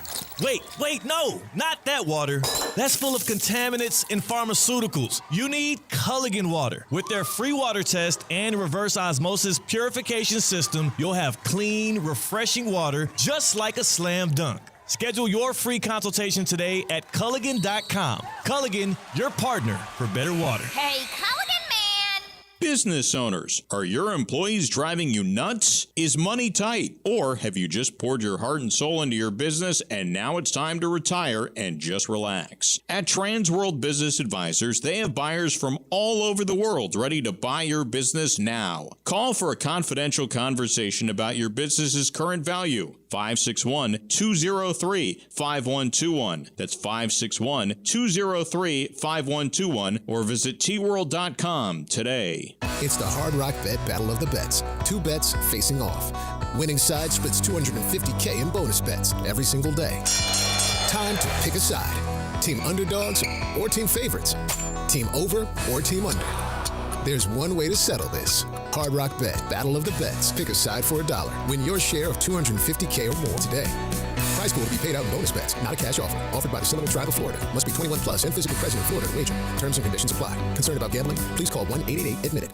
Improve your golf game fast at the all-new Kaiser University Golf Coaching Center. The Kaiser University Golf Coaching Center has the facilities, tools, and coaching you need. Enjoy the best facilities in the area with an expansive chipping and putting area, practice bunkers, a huge putting green, plus a 2,000 square foot indoor training area with 3 hitting bays, cutting-edge analysis technology, and more. The Kaiser University Golf Coaching Center in the heart of Palm Beach County off I-95 and the Turnpike. Find out more at KaiserGolfCenter.com. Eats, drinks, scenic views, all at Twin Peaks. Not quite ready for the craziness of March basketball? No worries, Twin Peaks has you covered. With games airing all month long, you can catch every shot during the legendary Twin Peaks Happy Hour. Whatever your vibe, Twin Peaks has it all, including their signature 29-degree draft beers. And for those true bourbon connoisseurs, dive into the exclusive Twin Peaks collection of rare bourbons, whiskeys, and tequilas. Nobody does it like Twin Peaks. Come for the game, stay for the experience. Live from the Anajar and Levine Accident Attorney Studios. The man your man could smell it. Theo Dorsey is Theoretically Speaking. But are you a different animal and the same beast? Streaming live on YouTube. You're gonna break up with me because of what I do on the radio? Here's Theo Dorsey. Good people. It's a Tuesday. It is a Tuesday here on Theoretically Speaking. It is your boy. We are back at it, Theo Dorsey. We got C-Cat on the other side of the glass on the 1s and the 2s. The artist formerly known as Catman in the morning. Chicka chicka, yeah. Now he's just C-Cat in the afternoons. Mm-hmm. I lost my edge. Yeah, it doesn't have as much of a ring to it. How are we on this Tuesday, man? You've been grooving, you've been cruising, you've been busy. It's been a while since I've been on. It's been over a week. Yeah, you were in Scott's Dazzle. I was this past weekend. Kicking Very it with fun. the ladies. I was on a bachelorette trip. Yeah. He said, "What's that?" Wait, You don't know about Scott's Dazzle. Well, I know, but the audience doesn't know what Scott's You don't know Dazzle what Scott's means. Dazzle is? The fans of Theoretically Speaking are cultured. All right? They are tapped in. They have their ear to the ground. They understand motion. They know what Scott's Dazzle is. Is that like a common phrase for Scottsdale, Arizona? When there's bachelorette trips, I think that's kind of what they do. Oh, like I didn't know thing. that. Yeah. Okay. Yeah, that's a big hotspot, I feel like, right now for like bachelorette trips and even bachelor trips. So they are like the Nashville of 10 years ago, where like now everyone's going to go to I think Scottsdale. Nashville's still popping. Nashville's definitely still popping. But the it's a little reputation's out washed. there. Like people like know that if you go to Nashville any time of year, be warned because you might be crowded with bachelorette trips. I will say this Scottsdale is like new Nashville, and it's probably taking over. It's more in vogue for bachelorette trips. No knock to anybody that's still planning a Nashville trip. I know that we've had some recently around here, and there's probably people on the way to a Nashville bachelorette trip. I'm not saying it's played out. I'm just saying it's a little yesterday. That's it. Right, for now it is. You were being very cordial and nice until you weren't. A little yesterday. God. It is. That's not. Am I wrong? Though Scottsdale is like the new flavor of the day. Yes, I feel like Nashville was definitely like the hot spot Yeah. a few years ago for bachelorette trips, and Scottsdale now is the spot It's the one, yeah. for bachelorette So trips. That's go what's to in. bachelor trips, it was like Vegas was the old school, like that's Right. just, you have to, running a quarterback, run up the middle. Like if you're Cam Newton, just do it. It'll work more often than not. And now what is it? Like if you're like golf, South Carolina, do a golf trip? I don't know. What's the in vogue bachelor trip? I feel like Vegas will always Yeah. be like For a both. top spot for both Yeah. bachelorette or bachelor trips. So what's the guy equivalent to Nashville? Because there's no bachelor trips in Nashville, right? I mean, that doesn't even sound right. I don't know. I don't think you do a bachelor trip to Nashville. This is the thing, though. Yeah. You don't know that you're running into a bachelor trip if they were there. That's true. When you know when you run into a bachelorette trip. You know exactly when it's happening. Yes, Yeah, you fully know that there is a bachelorette trip, like in the restaurant you're in the bar you're in the club that you're at. Like, you know that. You have no idea if it's just a group of 7 guys hanging out for the night. Unless they're all wearing like matching jerseys and stuff. Yeah. But then you're like, I wish I didn't know that this is a bachelor Yeah. trip. That's brutal. Matching T-shirts is it's just a flag. You know immediately. I Like, know. You guys don't look related. Not a family reunion. No. No, that is have you been on a bachelor trip, C-Cat? No. You haven't been on a bachelor trip? No friends or brothers that are of age to get married. Yeah, I got no one that's been on a bachelor trip yet. Yeah, I've been on a few, including my own, and we did have the only time we did the matching shirts. By the way, my wife made these lovely matching shirts. They were great, skillfully crafted. The best. Yes, I mean, who doesn't love matching shirts? Woo for matching shirts. The only time we used those matching shirts was when we went on this excursion. We went and did the zip lining and the motorbiking and the was something else involved in it, like jumping into the water thing. And then we pulled out the matching shirts for that. And we were the family reunion looking crew.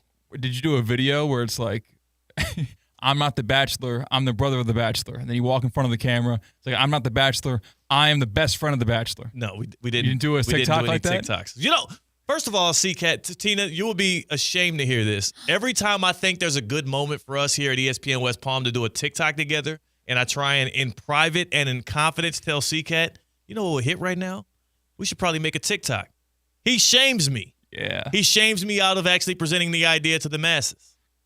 I can't believe like you haven't just like caught on yet. That like no joke, Yeah. one of the girls that was on the bachelorette trip I was on, she made a TikTok about how they had Tums with them and like this is what being 30 and going on a bachelorette trip is. And Tums reached out to her to use that video. Come on, C-Cat. Like, it is so You don't powerful. get it. You're not with the times, bro. You're so yesterday. You're like a Nashville bachelorette trip. Yeah, I guess so. I still call it Musical.ly, not TikTok. That's what the app used to be called, but a little inside the biz. No, yeah, it used to be called Musical.ly. Okay. Whatever. Can You're we make a Musical.ly then? everything. I'm gonna fry you if you start posting. I'll make a TikTok with you. Let's start of doing course. TikTok. Of course. I just don't. My main thing is I don't want my TikToks to be dance oriented. I want them to be like skits, like fun things. Like Okay. You can do fake pranks. not pranks, like just like, voiceover things and stuff. I want to have like some good I'm a big fan of like little short internet. It reminds me of like Vines from back in the day. It's kind of nostalgic. Yeah. So I like those kind of TikToks. Not I don't want to be doing like a trendy dance where I'm moving my hips left and right and looking like a touchdown celebration. I'm not into that. So last week I saw a former Vine star in stand-up comedy. Yeah. And it was kind of depressing because the entire set was about like being an alcohol addict, going to rehab, and now being okay for like 8 months. And he's like on tour, like doing stand-up. Yeah. So, check up on your Vine stars. Let's hope they're in a good place. Is 8 months safe enough distance from your recovery to just be putting it out there? Like he's acting as if it's a signed, sealed, delivered. No, I don't think so either. No, that was the temperature in the room. That was the exact, like, okay. I mean, like, you're not a success story yet. Yeah, it's not yet like, pump the brakes, buddy. You're not on the other side of this thing. Like, you haven't even hit a full year. It's kind of like with me, like we just hit a full year of our my marriage with my wife, and it's like people still don't take us seriously yet. Give it like a couple of years, buddy. Give it a couple of years. He doesn't have one of the good chips. He's got one of the cheaper ones. Right. Like, come on. And again, congratulations to him for making it this far. But like, I wouldn't go parading yet. Like, it's not time for the for a reunion and a victory tour. Speaking of alcohol, and this is terrible timing, but it's the happy hour. So, cocktail of the day, Tina.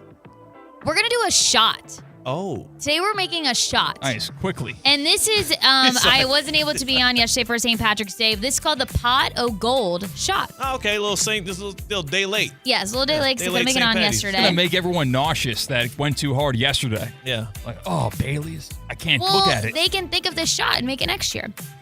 You're going to do a package of lemon or pineapple Jell-O, half a cup of cold whiskey, a cup of Cool Whip, some gold sprinkles, and then you're going to get those rainbow candy belts, like that extreme candy. Oh, like the and you're going to cut it into like 2 inches pieces and then put it on top of the shot. So do you like make the Jell-O? Yes, so you're going to have to like make the Jell-O. Like it's basically it's a Jell-O shot. This is an Instagram shot. Oh yeah, you should see the picture of it. It's really absolutely cool. A shot that you're only doing for the for a video. Take a tray of them. You try the first one, like, oh, I don't want anyone else to try that, and toss it. Imagine if like I'll put up on the YouTube stream. You can't order this shot at a bar. No way. You get slapped in the face. Yeah. You get shown the exit. Oh wow, it's actually kind of cool. It's like literally like a little rainbow over the top of your pot of gold. Pot of gold shot. That's actually kind of cool. But yeah, I would never, you can't order that at a bar. So next St. Patty's Day party y'all have 365 days from now, like Tina said, go ahead and get some shot of golds. Pot of gold shot. It should have been shot of gold. Yeah, that kind of. Come on, dog. Get them on the team. I'm a marketing genius. Come on, BuzzFeed. I do this. Tina, did you go out for St. Patrick's Day? I did not go out for St. Patrick's Day yesterday. I did not. Was there any St. Patrick's Day theme on the Bachelorette trip? No, we didn't actually do anything that was like green themed. But that. we didn't realize till last week that while we were in Scottsdale, they were like, there's probably going to be St. Patrick's Day like parties everywhere. And y'all have no green. No, we didn't have any green. Did y'all do one of those nights where y'all all wear the same color? Yes, there was a night where so we had a few different themes. We had a theme where it was like diamond and denims. So you're wearing either like diamonds or denim, and then the bride is always in white. And then we also had a theme called Bride or Die. And that was like the girls were all in like kind of like either leather or lace and kind of like biker vibes. And then the bride was in white. We did also a theme. We went ATVing, and it was tequila sunrise theme for all of the girls besides the bride. So we were to wear like orange or pinks or purples, like bright colors on the ATVs. And then I actually did end up leaving a day early, and they did another theme where it was like all shades of blue, and the bride was in white. At least she doesn't she doesn't just leave this show early. She leaves the bachelorette parties early too. It's like it's on brand. It does get expensive, and also like now you see why like bachelorette trips and even like being a bridesmaid. Oh, there was is also so much another more theme too. It was Palm Royale. We did like a pool day, and at the house though, and the theme was Palm Royale. Oh, so it's like really fancy and elevated. Headscarves and everything like that. It was cool. Imagine asking your boys like, all right, everyone's got to buy something that either diamond or demon. Like, no, like that's you wouldn't. That was the toughest theme for me, and that's the second time I've had to do that for like a bachelorette trip. And I thought maybe the second go around it'd be easier. No, it was just as hard. We had an all black dinner. on my bachelor trip. We And were did in you wear Cancun. black too, or did you I wore wear black too. Okay. Yeah, I'm not going to be like, oh, guy sticking. I have a purple shirt. Yeah. Like, I'm not. That's too cutesy. Hot pink. Yeah, like. But all black dinner, and it went well because again, it's not that weird to see a bunch of guys dressed in a fancier attire in all black for a dinner. So that went well, and the pictures came out nice. I like that. Do you get like on? It's so funny how different bachelorette trips are from like bachelor trips. Where Yeah. too like there was a gift for me there. Like I got a bag. My name is embroidered on it. It came inside that bag was a makeup bag that had my initials on it. Yeah. There was some Advil. There was some like gum. There was some like liquid IVs, like things for the day, like kind of like hangover recovery kits. Yeah. Like they get you gifts for like attending. Guys, I feel like you just show up, you get your plane ticket, you Hey. figure out where you're staying, and you guys just Bring do what you whatever. drink. Yeah. They got to hang out with me for a weekend. Yeah. That was their gift. That Yeah. was their gift, and it was a great time. It was a great time. All positive reports out of that. We did actually. My wife got us the same little bags you were talking about with all the like medicines and stuff. She actually she sent some of those with my brother, who was my best man, to drop him off. So we did have that as well. Okay, that's good. It's a little that's the way to go. Yeah. And it came in handy Yes. multiple times. Yes. Was it hard to find a place to work out in Scottsdale? Oh, yes. I didn't work out for a few days, and I was going insane. Yeah. Because I was like, I am a workout freak. I like to work out all the time. Yeah. And I could not find an F45 in Scottsdale. I was so happy, though, when I came back. First thing I did Monday morning, I got to the gym, F45 Palm Beach Gardens or F45 West Palm Beach. I took it easy. I was off for a few days. But again, 45-minute workout. I was able to modify my workouts, go a little lighter because I hadn't been in the gym for a few days. Also still recovering from the week of the bachelorette trip. You still break a sweat. You stick with it. You'll see the results. Go to F45 Palm Beach Gardens or F45 West Palm Beach Instagram pages to see the specials that they've got going on. That right there is exactly why I'm excited to tap in on some F45 as well. CCAT and I are officially eligible to enter classes to be able to go out there and kick it and get our gym on. And we should do our first class together, CCAT. What do you want to do? Celebratory first class. You want to work on Can we wear cardio? matching outfits? We got to do strength. Just because cardio is way harder. Okay. Yeah, cardio's hard. Let's do a strength one. But I'm not strong. You don't have to be strong to do strength. You just use different weights. Okay. Yeah.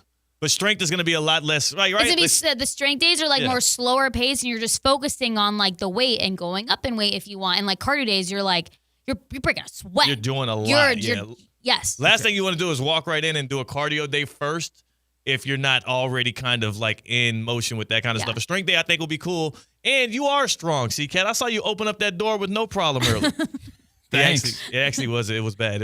He tried to pull it open with one hand. I don't know if you. I don't think you saw that I saw that. I know. I do it every day. Like this is a heavy door. No, but you fell It is into a it heavy almost. door. Like the door took you with it. As Yeah. you tried to open it up. All right. And We it's a weighted. don't gotta belabor the point. It's a Yeah, we weighted get door it. for sure. But it's just like, come on, dude.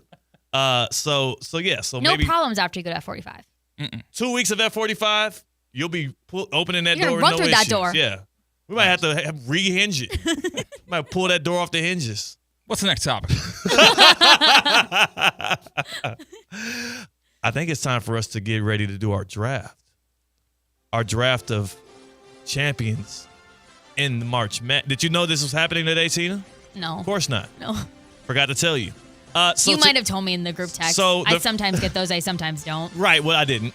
I just told CCAT in the pre-show meeting, which I forgot to tap your shoulder and bring you in. So what I'll tell you is, at the same time as our listening audience is hearing, you will hear it as well. Okay. The first four in Dayton tips off the men's March Madness bracket tonight. We got Alabama State versus St. Francis and San Diego State versus North Carolina tonight on True TV. But here on Theoretically Speaking, we're going to draft the eventual national champions. We're going to have a draft right here, and we'll have you have the first pick. It would not be Snake. It would just go in order. Tina, Kat, Theo. Tina, Kat, Theo. And we're going to be drafting men's basketball teams that we think will win the national title. That make sense? Yeah. How many Do you teams have are we getting Do each? you have a list of teams that I We'll can? get you the list. We'll get you the list. Yeah, we type all in get, bracket on your phone. Yeah. That should come up. we all get, how about 4? Yeah, I think if we have 12 teams picked in total, we Yeah. should get at least. How embarrassing would it be for this show if we we pick 12 teams and none of them win. Now, honestly, it's very likely it can happen, but Yeah. come on. For We're going to get it. We had a show punishment. If 12 teams that are selected on the show, not one of them wins the national championship, the show has to do something crazy. All right, so how about I don't this? like being a part of these. The winner of this competition, who picks the right champion, they actually get to have the other two show hosts read off a poem about them, like a loving poem, a supportive poem about them. Okay. You write the poem and then you have to recite it. The two losers Poem? do. Poem. What am I saying? Poem. There we go. You know what the hell it is? A haiku, damn it. Now we got to do a haiku. Haikus are fun. All right, Yes. yeah. The other two have to serenade the winner. Yes, with haikus now. Not just poems, but haikus. And if we all miss it, we'll have to do a two-a-day at F45. How about that? We'll do two-a-days at F45 on one of these days. C-Cat loves that punishment. Let's do it. All right, so we'll start our March Madness draft. Again, this is for the men's bracket. We'll start it with Tina. You get to tee it off. Hopefully you were able to do your research in all of this time that we've given to Every lead up. bracket I've found is blurry. Okay, Tina's a big Ken Palm fan. Like, that's where she relies on judging the power of each and every one of these You teams. could go to Ken Hard Palm Rock rankings. Bet. You can go to Hard Rock Bet as well. Go to NCAA Men, and then you can look at the odds for the eventual champions. It's a good idea, actually. Hard Rock Bet. We'll you go start to the with national me. champ. I have a team. All right. Okay, let's go. Florida. Golly. Boom. Tina gets Florida. Mark it That down. sucks. Tina gets Florida. Tina has Florida, the second pick in the Theoretically Speaking March Madness draft. C-Cat, who you rocking with? I'm going with the Duke Blue Devils. Value pick. Yeah. Florida was my number one pick, Tina. I wanted them. Yeah. Sorry, be not angry. sorry. Theo, I wouldn't be Florida, me if Duke- I didn't. I wouldn't be me if I didn't do it for the city. I'm going with the Houston Cougars. Cougar, they're plus 600 on Hard Rock Bet. Not crazy. Tina, All right. it's back on you. Tennessee. Tennessee. All right. I ain't really. I'm going with the only remaining one seed, and that is the Auburn Tigers. Again, I'm going for the value, going for the number pick. If I can get two number one seeds, I'll take them. Yeah. Well, at the rate that they've been losing as of late, that will be your chances are going to be disintegrated soon. How about I rock with my dogs? The Gonzaga Bulldogs. Ooh. That is. I always forget that's their mascot. It's a deep cut, but I'm going with the Zags, man. Right? Like Zag, I feel like that's a dragon or something. Not a bulldog. Well, because Zag is Gonzaga. Right. Oh, okay, I get what you're saying, though. But, Because people call if them the you, Zags. you Yeah, went to a Zags, yeah. non-sports fan and said, what's the mascot of Gonzaga? They probably say, I don't know, a tree frog. But the logo is a bulldog. Yeah, they won't know what the logo looks like. Oh, you're right. Yeah. Tina, you're up again as we do our draft of the national champions in March Madness for the men's side. You got Florida, you got Tennessee. Who's your last pick? Oh, it's my last pick. Yeah, this is it. No, we're doing 4 each. Oh, 4 each. Never mind. I'm just. It's gonna be great if Just I pick win an SEC because team.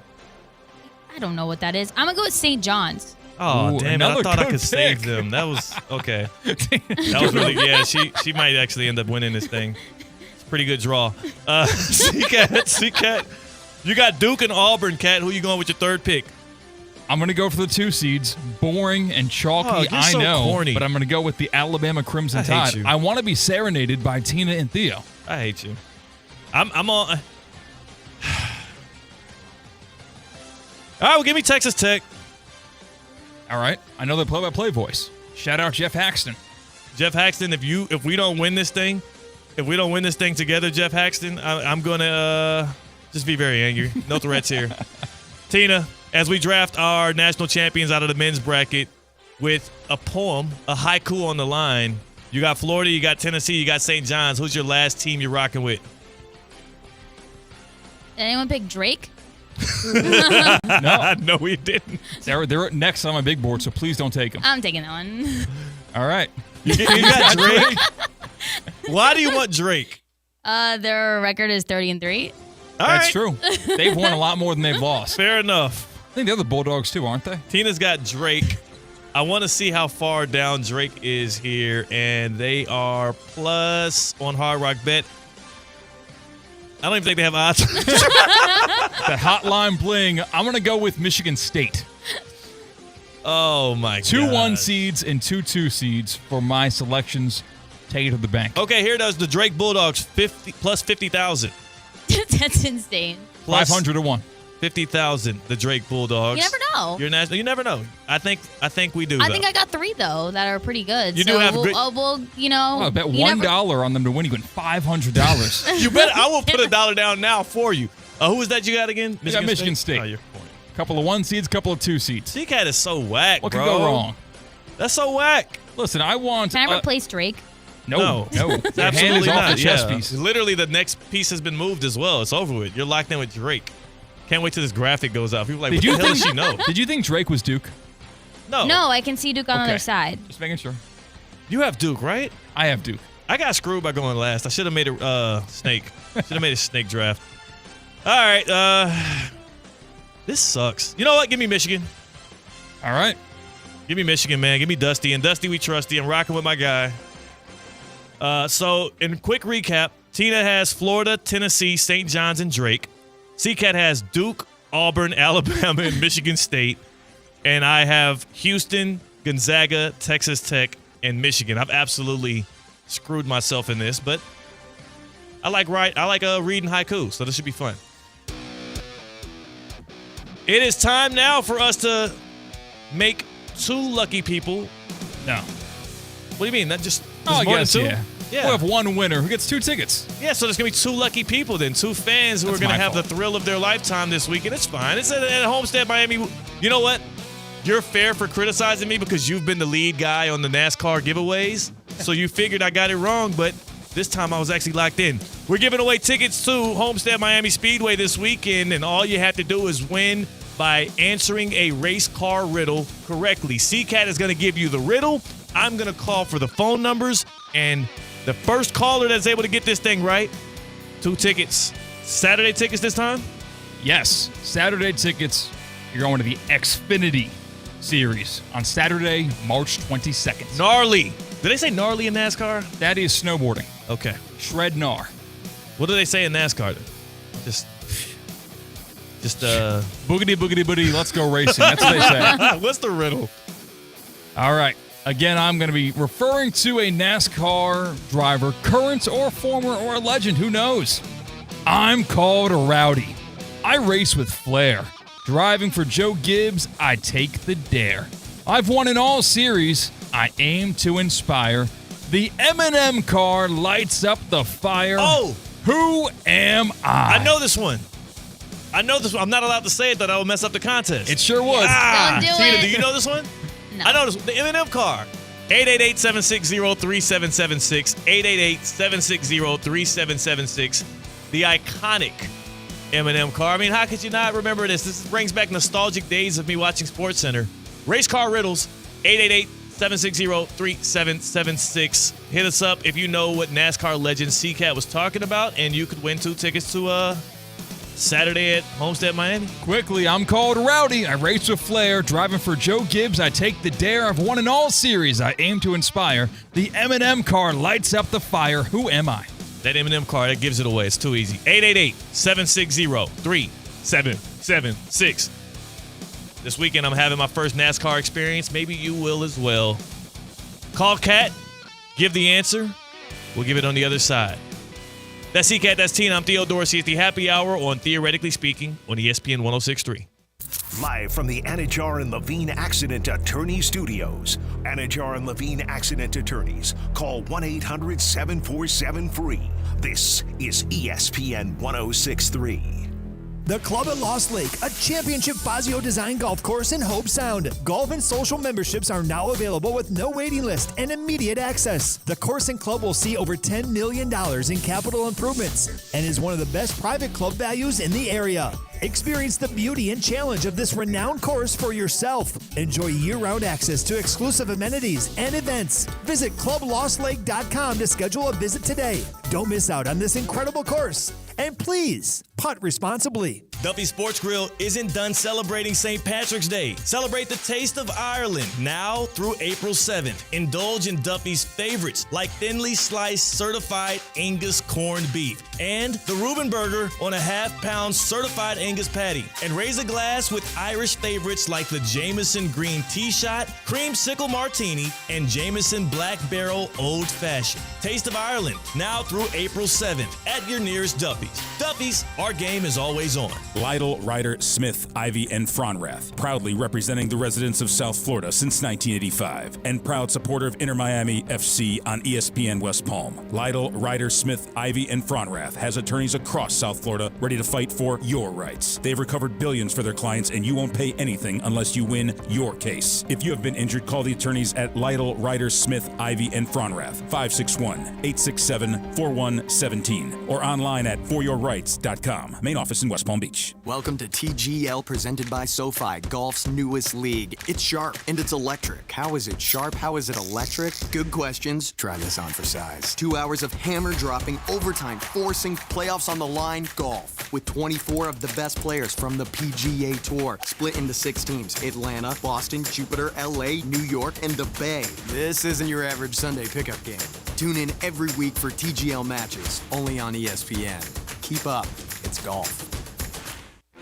Mike Rizzo here with the Sports Business Minute presented by the FAU MBA in Sport Management program. March Madness is upon us, and the SEC is going to be dominating the field, at least we think, within the round of 64. The SEC got a record 14 teams in the 2025 NCAA men's basketball tournament.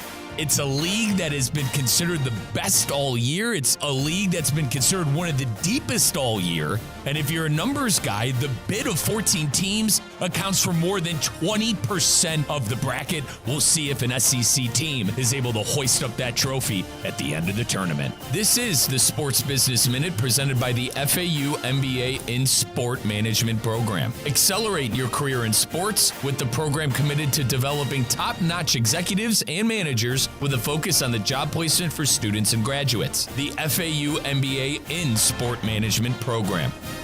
Hey, ref, time out, man.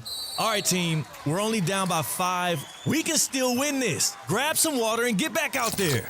Wait, no, not that water. That's full of contaminants and pharmaceuticals. You need Culligan water. With their free water test and reverse osmosis purification system, you'll have clean, refreshing water just like a slam dunk. Schedule your free consultation today at Culligan.com. Culligan, your partner for better water. Hey, Culligan man! March just got a whole lot sweeter at DQ Grill and Chill. Enjoy the blizzard of the month, Mint Oreo. Packed with creamy mint and crunchy Oreo pieces. Want extra crunch? Try the new Crunch and Oreo cookie cone dip. And cool off with the refreshing new orange cream shake. It's like sipping sunshine in a cup. Plus, free cone day is Thursday, March 20th. Come in for a free small vanilla cone. No purchase necessary. DQ Grill and Chill with 2 locations, 4828 Lake Worth Road and US 1 just south of North Lake. This spring, speed returns to South Florida. NASCAR weekend at Homestead Miami Speedway. Go get it done. Green. Where high octane meets the high banks. And gear up for spring break in the fast lane. 3 races, 3 days, one unforgettable weekend in racing paradise. NASCAR weekend at Homestead Miami Speedway. March 21st through the 23rd. Get your tickets now at homesteadmiamispeedway.com.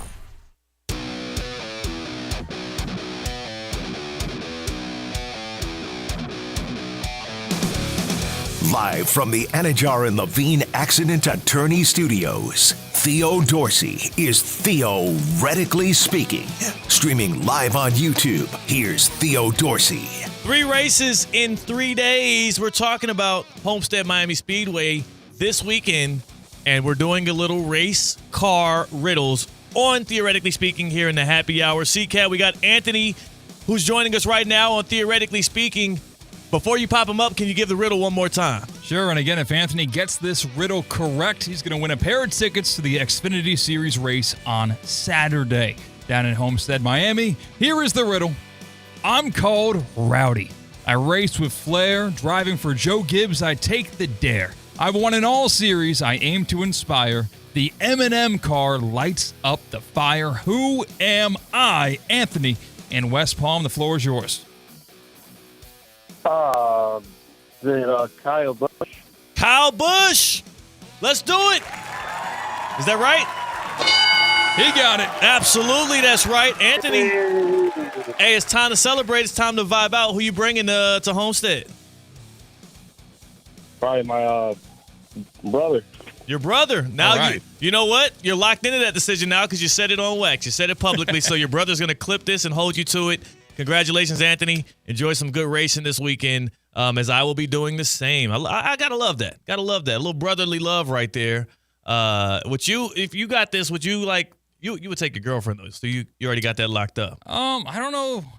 I don't know Would if you go off she's the rip free. like that? I don't know if she's free this weekend. That's the problem. How would you not know that? Well, because she's got work stuff going on. She got a friend in town, too. Saturday night. Yeah. She has a friend in town. That's really the problem. That's really it. Okay, that's really the problem. So it would be kind of up free agency, highest bidder. Sorry, money talks. You got the tickets for free. Listen, and that is winning a scratch off. Yeah. Like I get to go for free by myself and I get a little money on the side. Yeah. I guess that makes sense. Pay for my gas. Yeah. I mean, it makes a lot of sense. I mean, whoever's getting that other ticket on the other side, I'm sure they're still grateful for it. Tina, you ever been to NASCAR in person? Oh, yeah, you've gone to a lot of racing. You've gone to a lot of racing. Be nice. Have to you ever turn turned on my mic. Yeah, have you ever done radio? No, I guess not. First time. I actually, though, only really went to, I've never been to a professional, NASCAR race. Got you. I went to a lot. I, grew up and basically, lived at car shows my whole life with my dad. But my dad, the racing he did, it wasn't the huge NASCAR races, and he never took me to those. Gotcha. He did his own thing. He went to them and hung out with my mom. Yeah, that makes sense. You Yeah. know, a little vibe action. So Yeah. if he won some tickets, he wouldn't have brought you. He would have brought your mom. Probably not. Yeah, he would not have brought me. He would have overlooked you on that Yeah. one, which is totally fine. I asked Mike T about this, CCAT. I was curious his angle on it as a former general manager, and he said yes. When he was the GM of the Jets, when he worked within the Dolphins, they leaned heavily on players to actively recruit and welcome in and convince free agents to come to their franchise. We're used to that, especially in the social media era, as guys will tweet out things, as guys will actively campaign and publicly make videos and all kinds of things to try and get players to come to their teams. Aaron Rodgers is a free agent. The Pittsburgh Steelers is one of the premier destinations that people believe that they would go to. But here is Cameron Hayward. He is literally he's synonymous with the Pittsburgh Steelers these days. He's been a captain for forever, and he's one of the best defensive linemen in the history of that franchise. Cam Hayward on his own podcast discussing whether or not he would actually actively recruit the efforts of Rodgers. I ain't doing that or darkness retreat. I don't need any of that crap. Either you want to be a Pittsburgh Steeler or you don't. That's simple. That's the pitch. If you want me to recruit, that's the recruiting pitch. Pittsburgh Steelers. If you want to be part of it, so be it. If you don't, no skin on my back. To be fair, his co-host there on the Not Just Football podcast asked him if the Steelers were like, hey, Rodgers wants to do a darkness retreat. He says you come with him, and that'll convince him to, come sign up to play with us. Would you go do it? He was like, hell no, which I respect him as a grown man for not bending over backwards for a quarterback who also was not even better than Zach Wilson last year. But if the quarterback was good, yeah, you could bend over backwards? He would. As a grown man? He would. And you would do the same? Depends. Depends. So close he got. So yeah, just specifically bending over backwards, I'm not even sure if that's physically possible. But going out of your way to recruit somebody in to try to welcome somebody in, yeah, you would do. What level of guest, for theoretically speaking, would you theoretically bend over backwards to get to come on? Man, we've done that a couple times, and I'm not proud of the names. Yeah, not that exactly. big names. So really, we're talking crap, but I'm like, yeah, I think we would. We might actually do a little aerobics to make that shake. There was a Giants offensive lineman that we were bending over backwards for. And Evan Neal. Evan Neal. We got cold shoulder. I was about to say we bent over backwards, and he just slapped us. He just gave us a big slap on the back. And I keep going. But you know what? We're going after this show. I'm going to Delray Beach to a Coco golf event. I would say that is a athlete worthy of us bending over backwards to get on, theoretically speaking. In fact, I'll make the request while I'm out there. You bent over backwards for Eli Manning. You made a lot of efforts. I went out of my way. Mm-hmm. I went out of my way to go get that interview, and that worked out very well. He gave our show name a 7 out of 10, which I thought was fair. I mean, it's better than Manningcast. That didn't even take a lot of time to come together with. So, you know how Watergate was like the first ever use of gate, and that's why you have Deflategate and Spygate. What was the first cast? Who was the first one to just throw the word cast? Telecast. Or what do you mean? Like, what was the first modification? show? Okay. The first modification of the word telecast to indicate a different type of broadcast. Hey, I don't know. Megacast could have been one when ESPN started doing the 4 different channels you can watch the college football national championship game on. Yeah. I mean, it's a good question, but the problem is it probably goes so deep. It probably was like back in the 40s because you think about radio broadcast. I'm sure there were some kind of deviations back then. So the answer is probably not that interesting. Probably, man. It's not that interesting, and that's why it's probably just going to get defaulted to the Manningcast. They went. They got it. Nice. They're the biggest. We have a last call to get to right here. Yes, we do. Yeah, let's do that. A hint. St. Patrick's Day theme. I couldn't be on yesterday, so I'm a little sad. Yeah, you're doing a lot of things. Just it's all St. Patrick's Day today. This is not how this works, by the way. It's anything I want to do, so it is how it works. Yeah, well, I'm just saying, like in life, St. Patrick's Day is like a one-off. It's like a one-day thing. But we celebrate it for like 3 days before. I know, but that's different because that was a weekend, and then it was on a Monday, and now you're doing St. Patrick's Day stuff on Tuesday. I mean, people are confused. That's all I'll say. I don't care. What is your last call? This is like if Theo had the day after the Super Bowl off because that's so far outside their own possibility. Oh my gosh, yeah. And he gave his Super Bowl take on the Tuesday the week after. Right, as if it was like fresh off the Super Bowl. A week after? This is we're only the next day. The Super Bowl has so much more staying power than St. Patrick's Day. Right. What's changed with St. Patrick's Day the past 20 years? It's like taking a girl out for Valentine's Day the day after. That's fine. All the restaurants are packed anyways on Valentine's Day. So you fell for that one before then? I don't want to go out on Valentine's Day. You know what I mean? What's the last call? What's our day after St. Patrick's Day last call that is going to be? Is it going to be They're After Me, Lucky Charms? No. 3 words. You have to fill in the blank. That wasn't that funny. It was stupid. Never iron a 4-leaf clover. You don't want to? Wear out the luck. No. Steam the flour. No. Spite a leprechaun. No. Never iron a 4-leaf clover. You don't want to rip off the leaf? No. All right, it's 3 words. Yes.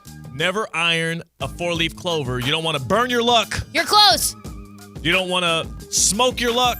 Close. Fry your luck. No, close. You don't want to Cook press your your luck. Yes. Hey, I'm like that, dog. That's actually a good one. I really right? like that. It was a good one. Who would have gotten that at ESPN West Palm? Name one person you think that would have got that. That's not me. Could use a panini machine or like a different way to deliver that punchline. I don't know. Okay. I was excited for that one. What was the last call brought to us by today? Baptist Health. Oh, Baptist Health Orthopedic Care. Of course it was. Because you would never press your luck if you fell in line with the good people that get your joints feeling fine. Is joint pain affecting your quality of life? At Baptist Health Orthopedic Care, our team is experienced in traditional joint replacement surgery as well as new, less invasive treatments with the goal of returning you to what you love as quickly as possible. Learn more by visiting baptisthealth.net/ortho today. Baptist Health Orthopedic Care combines its resources of experienced physicians and leading-edge treatments and technology to provide advanced orthopedic, foot and ankle, joint replacement, spine, and sports medicine care. Visit baptisthealth.net/ortho for more information today. Baptist Health Orthopedic Care has offices conveniently located in Palm Beach County through the Florida Keys. Learn more by visiting baptisthealth.net/ortho. Are you with us tomorrow at Roger Dean Chevrolet Stadium? Yes, I am. See Cat, we'll be seeing Cat bite tomorrow. Yeah, we'll see Cat bite. We'll see the Cat bite tomorrow. Yes. Then on the other side, I got 5 on it, giving out my March Madness picks for the first 4. And I'm going to make them over the break. That's C-Cat, that's Tina, I'm Theo Dorsey. We're theoretically speaking on ESPN 106.3. Live from the Anajar and Levine Accident Attorney Studios. Anajar and Levine Accident Attorneys. Call 1-800-747-FREE. This is ESPN 106.3.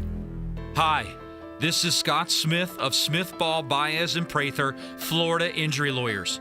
I have said it many times before, and I will continue to say it for many years to come. There is never a good time for a car accident to occur.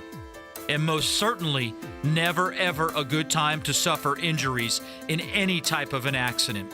The accident and its overall aftermath will usually cause pain, difficulty, and stress. Florida law allows accident victims to recover compensation for such losses, injuries, and damages. But such recovery is often not obtained easily and can require a lengthy fight with an insurance company. If you've been injured in an accident, call us now. Don't delay. The initial consultation is completely free of charge. The sooner you call us, the sooner we can put our experienced legal team to work for you. Don't hesitate or pause for another minute. Our experience, knowledge, and resources could be working for you just minutes after the call. If you've been injured, the lawyers at Smith, Ball, Baez, and Prather will help. Call us at 500-HELP, 500-HELP. With Smith, Ball, Baez, and Prather, help is just a phone call away. Offices Palm Beach Gardens, Boca Raton, and Port St. Lucie. Prescriptions require an online consultation with a healthcare provider who will determine if appropriate. Restrictions apply. See website for details and important safety information. Subscription required. Price varies based on product and subscription plan. Hey guys, millions of men experience ED, but not everyone can access or afford treatments like Viagra. At HIMSS, our own board-certified urologist, Dr. Peter Stahl, knows this better than anyone, and he knows that HIMSS can help. Hi, I'm Dr. Peter Stahl, Senior Vice President of Men's Sexual Health at HIMSS. I've helped many guys with ED, and it has never been more convenient to treat than it is right now, thanks to HIMSS. Through HIMSS.com, you can access a full range of treatment options for ED, including daily or as-needed meds through a 100% online process. If prescribed, your medication is shipped to you for free. Find the ED treatment that fits your needs. Options at up to 95% less than the brand names when you get started at hims.com/joy. To start your free online visit and find ED treatment at up to 95% less than brand name prices, go to hims.com/joy. That's hims.com/joy for your free online visit.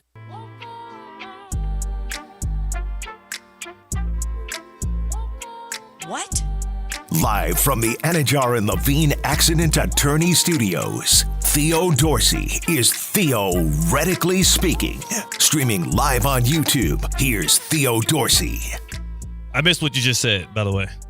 Got 2 minutes here. Oh, okay, perfect. Also, another mistake I made is that I said Alabama State was not an HBCU. Oh, no! Yeah. I should have known because they were a 16 seed, too. We always get the 16 seeds. I don't know. Alabama State is an HBCU. They are in the first four in Dayton tonight. They tip off first 6:40 against St. Francis. And then, of course, the nightcap is North Carolina and San Diego State, a pair of 11 seeds going after it. The much maligned Tar Heels. I'll be giving my picks against the spread. So, C-Cat, I told you this already, and you're going to be joining me in this. We're going to be putting 5. We're going to be putting 5 on literally every single March Madness game on the men's side this year. I'll also fill out my bracket, but we'll keep a running record, myself versus you, picking against the spread in each of these games. And we'll start with the first 4 tonight. You feeling like you got an angle? Ooh, I have more than an angle. Okay. This is like an attack angle. It's a linebacker coming across the edge. Give me the under. 138. Yeah. That's your over-under in St. Francis, Alabama State. Listen, these teams have had good seasons, but they are 16 seeds for a reason. That's because they're not that good at basketball compared to the other teams in the field. Odds are you're going to see the ball clanking off the backboard, the rim, a lot tonight.